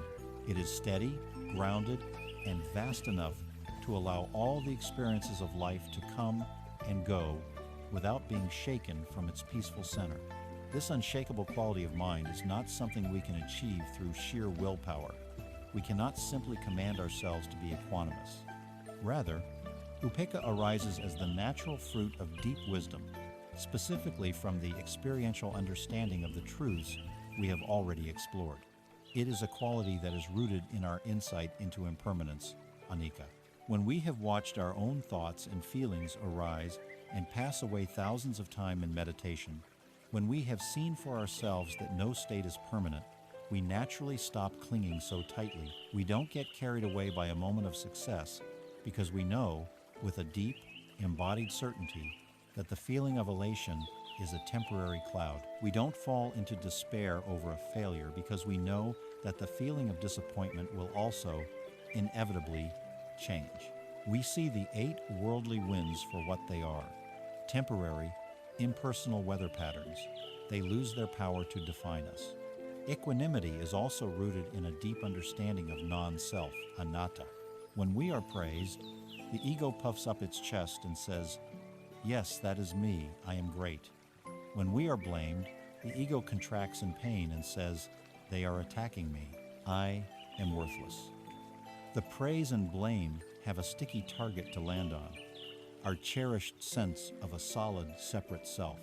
But when we have investigated this self and have seen that it is a conceptual story, a temporary collection of processes, the winds lose their target. Who exactly is this me that is being praised? It is just a fleeting combination of mind and body. Who is this me that is being blamed? It is just a narrative we have constructed. When we begin to identify not with the little, constructed self, but with the vast, spacious awareness in which that self appears, the praise and blame become like wind blowing through an open door. There is nothing for them to stick to, they simply pass through. Finally, equanimity is supported by a wise understanding of action, or karma. We come to see that we have control over our intentions and our actions, but we have very little control over the results of those actions or how other people will react to them. We learn to put our full energy into acting with as much integrity, kindness, and wisdom as we can, and then we practice letting go of the outcome. We do our work, we speak our truth, we offer our love, and then we release our attachment to how it will be received. This frees us from an immense burden of anxiety and allows us to act with greater freedom and courage. We are no longer motivated by a desperate need for praise or a fear of blame, but by a clear and simple intention to be of benefit. Upekkha, then, is the sublime balance of a heart that is both fully engaged with the world and utterly free from its turmoil. It is the final expression of the Four Sublime States, where the loving kindness of Metta, the compassion of Karuna, and the sympathetic joy of Mudita are all held within its vast, stabilizing embrace. A mind that has cultivated equanimity is a mind that has found true peace, not by escaping the world, but by learning to meet it fully, with wisdom, courage, and an open heart. When the mind achieves this profound level of balance and clarity, it becomes like a perfectly still and clear lake. The mud has settled, the waves have ceased, and now it can reflect the sky perfectly. It begins to perceive the world not as a collection of separate competing things, but as a luminous, seamless, and interconnected whole. This leads us to our next great insight, the beautiful and profound truth of our inescapable interconnectedness. Having cultivated the sublime heart, a heart that can remain balanced and open amidst the 8 worldly winds, we arrive at a place of profound stillness and clarity. From this stable vantage point, the lens of our perception becomes incredibly sharp. The ordinary world, which once seemed so solid and fragmented, begins to reveal its deeper, more magical nature. The final great insight of this path is the dissolution of the most fundamental illusion of all, the illusion that we are separate. We come to see, not as an intellectual idea, but as a directly felt reality, that we are inextricably woven into a vast, intricate, and luminous web of existence. This is the truth of interconnectedness, or as it has been beautifully called, the truth of interbeing. This is not a sentimental platitude, but a precise description of the law of dependent origination, the principle that nothing exists in isolation, that everything arises in dependence upon everything else. To grasp this truth, let us perform a simple contemplation. Imagine you are holding a single sheet of paper in your hands.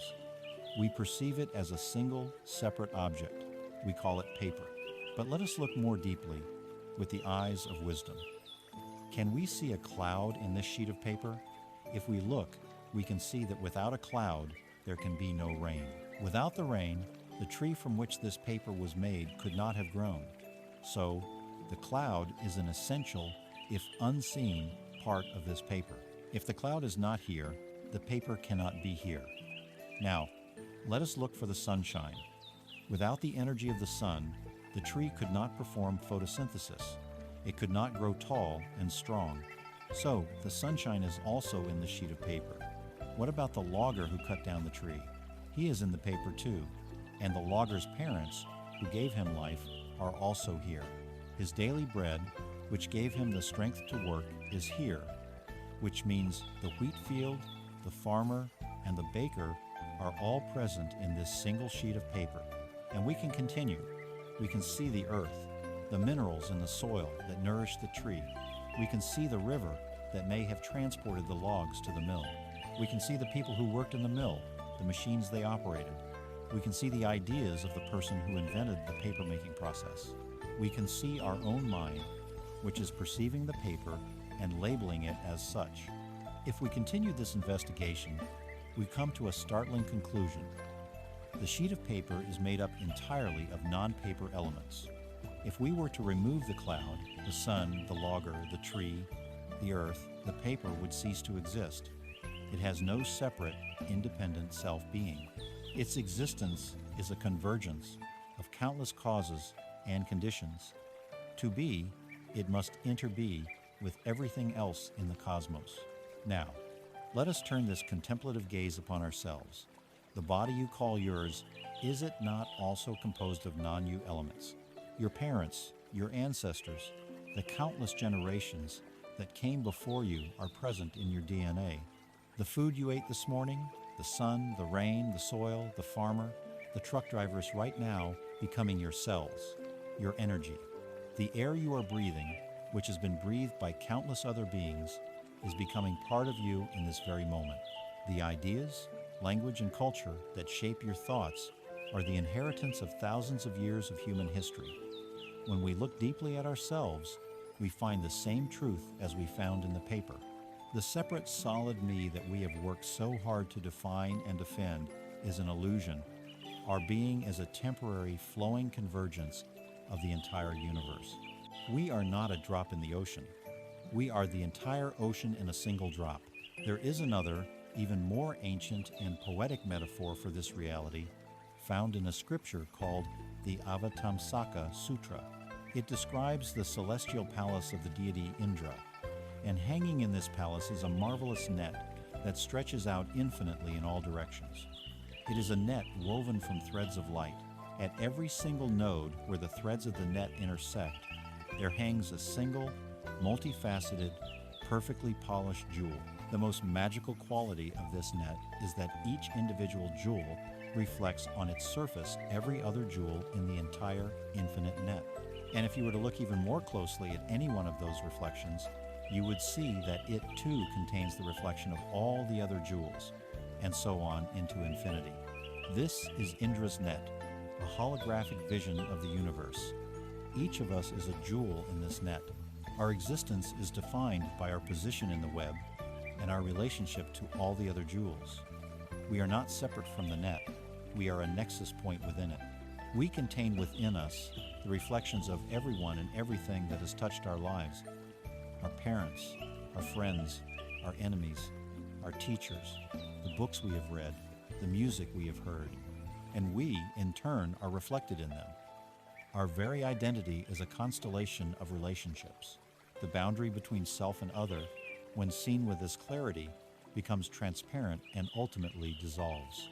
This is not just a beautiful philosophical idea, it has profound and practical implications for how we live our lives. The first is a sense of radical responsibility. If we are all truly interconnected, then there is no such thing as an isolated action. Every word we speak, every deed we perform, every thought we cultivate sends a vibration, a ripple, out through the entire net. A single act of kindness does not just affect the person who receives it, it subtly brightens every jewel in the net. A single act of cruelty does not just harm its immediate victim, it sends a tremor of suffering through the whole fabric of being. We realize that our own peace and happiness are inseparable from the peace and happiness of all beings. This understanding fosters a deep and unwavering sense of ethical care. We act with kindness not just because it is a moral rule, but because we understand that to harm another is in a very real sense to harm ourselves. The second, and perhaps most beautiful implication, is the natural arising of effortless compassion.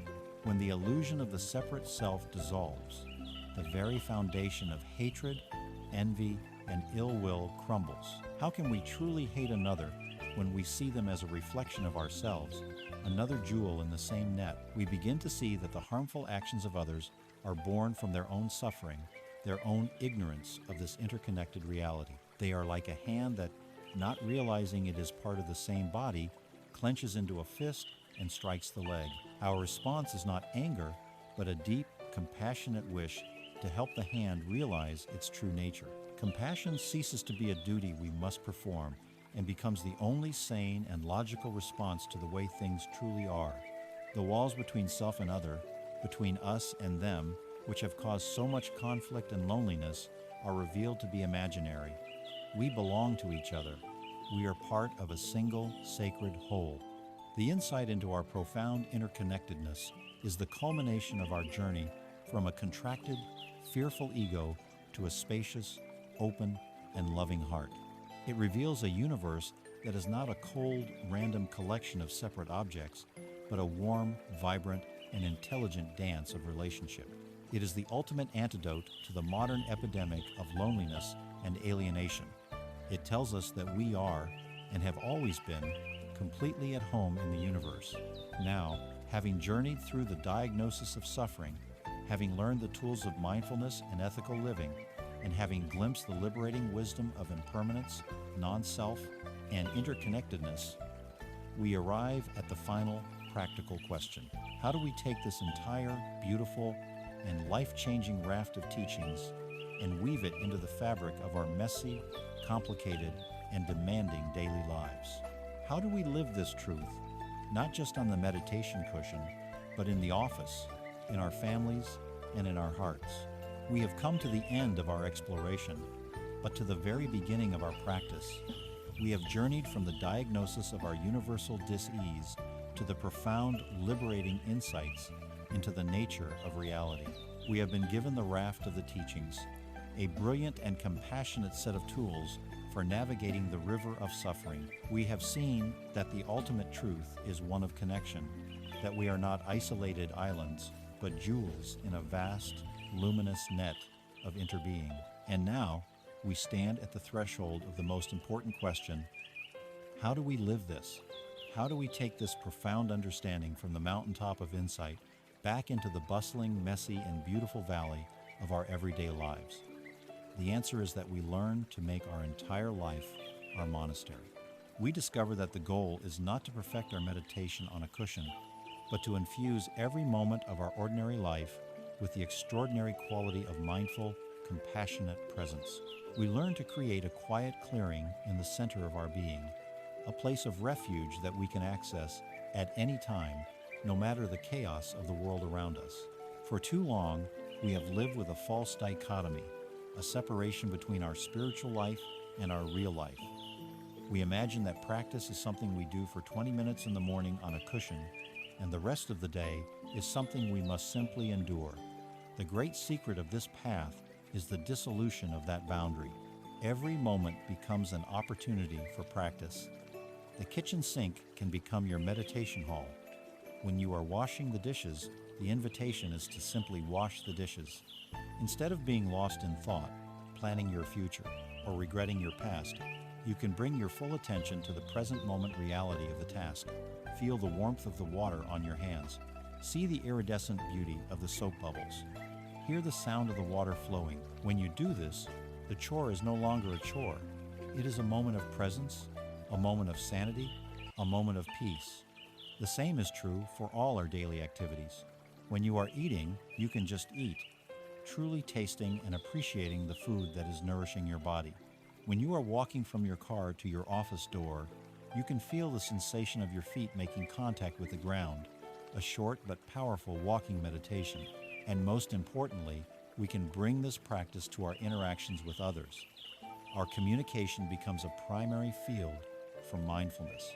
When you are speaking with your child, your partner, or a colleague, can you offer them the greatest gift you have, your full, undivided presence?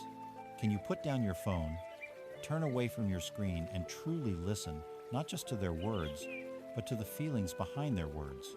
Can you listen without formulating your own response, without judging, simply offering the spacious, accepting presence of your awareness? To do so is to transform a simple conversation into a sacred act of connection. When we begin to approach our lives in this way, we realize that there are no mundane moments. Every act, when infused with mindfulness, becomes an opportunity to tame the wild elephant, to tend the garden of the mind, to walk with an awakened heart. This shift in perspective brings about a profound redefinition of peace. We often believe that peace is a fragile state, that it is the absence of noise, conflict, and difficulty. And so, we spend our lives trying to construct a perfect, quiet, problem-free environment, a life where the winds of change will never blow. This is a recipe for constant struggle and disappointment. True peace, the peace that this path offers, is not found in an escape from life, but in a deeper engagement with it. There is a story of a king who offered a great prize for the painting that best depicted peace. Many artists tried. One painted a perfectly still, serene lake, nestled in the mountains, reflecting a cloudless sky. It was beautiful. But another artist painted a roaring, chaotic waterfall with stormy skies and lashing rain. It was the very image of turmoil. But if you look closely, behind the thundering curtain of water, nestled in a small crevice in the rock, was a tiny bird sitting calmly in her nest, safe and at rest. This, the king declared, was the true picture of peace. Peace is not the placid lake. It is the bird in the nest behind the waterfall. It is the ability to find a place of profound stillness and resilience, right in the midst of life's inevitable chaos. It is the unshakable mountain of equanimity that allows the storms to rage without disturbing its deep, silent core. It is the quiet clearing we carry within us, always accessible, no matter how dense the jungle around us may be. How do we cultivate this ability to access the quiet clearing throughout our busy days? One of the most powerful and practical techniques is the simple act of the mindful pause. It is a way of sprinkling moments of sanity and stillness throughout your day. The instruction is simple. Several times a day, perhaps triggered by a recurring event like your phone ringing, or as a conscious choice before you start a new task, you deliberately stop everything for just a moment. You stop and you take 3 conscious breaths. With the first inhalation, you become aware of your body, sitting here, breathing. With the first exhalation, you intentionally release any obvious physical tension in your shoulders, your jaw, your hands. With the second inhalation, you become aware of your current mental state, the quality of your mind. With the second exhalation, you gently let go of the frantic storm of thoughts just for this moment. With the third inhalation, you become aware of the space around you, the present moment in all its richness. And with the third exhalation, you simply arrive. You land here, fully present, fully alive. This entire practice might take only 15 seconds. But these small pockets of peace, repeated throughout the day, are revolutionary. They are like reset buttons for the nervous system. They unhook us from the chain of unconscious reactivity and re-anchor us in the calm clarity of our own awareness. They keep the practice alive, integrating it seamlessly into the flow of our life. As you walk this path, it is essential to hold one final truth in your heart. This journey is not a straight line. It is not a linear climb to a perfect state of perpetual bliss. It is a spiral.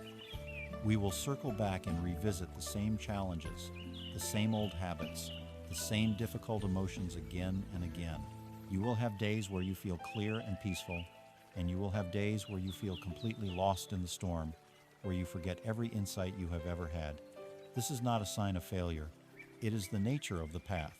The mark of progress is not that the challenges disappear, but that each time you spiral back around to a familiar difficulty, you meet it with a little more awareness, a little more wisdom, a little more kindness, and a little less judgment than the time before. The most important quality to cultivate on this journey is a profound and unwavering compassion for yourself. When you forget, when you get lost, when you feel you have failed, the practice is simply to begin again. Without blame, without shame, as soon as you remember, you come back to this breath. The path is always here, waiting patiently for your return. We have now seen how to weave these profound truths into the tapestry of our lives, transforming every moment into an opportunity for practice. We have built our quiet clearing. Let us now step back for a final look at the whole of this remarkable journey, from the first recognition of our suffering to the discovery of this boundless and liberating peace.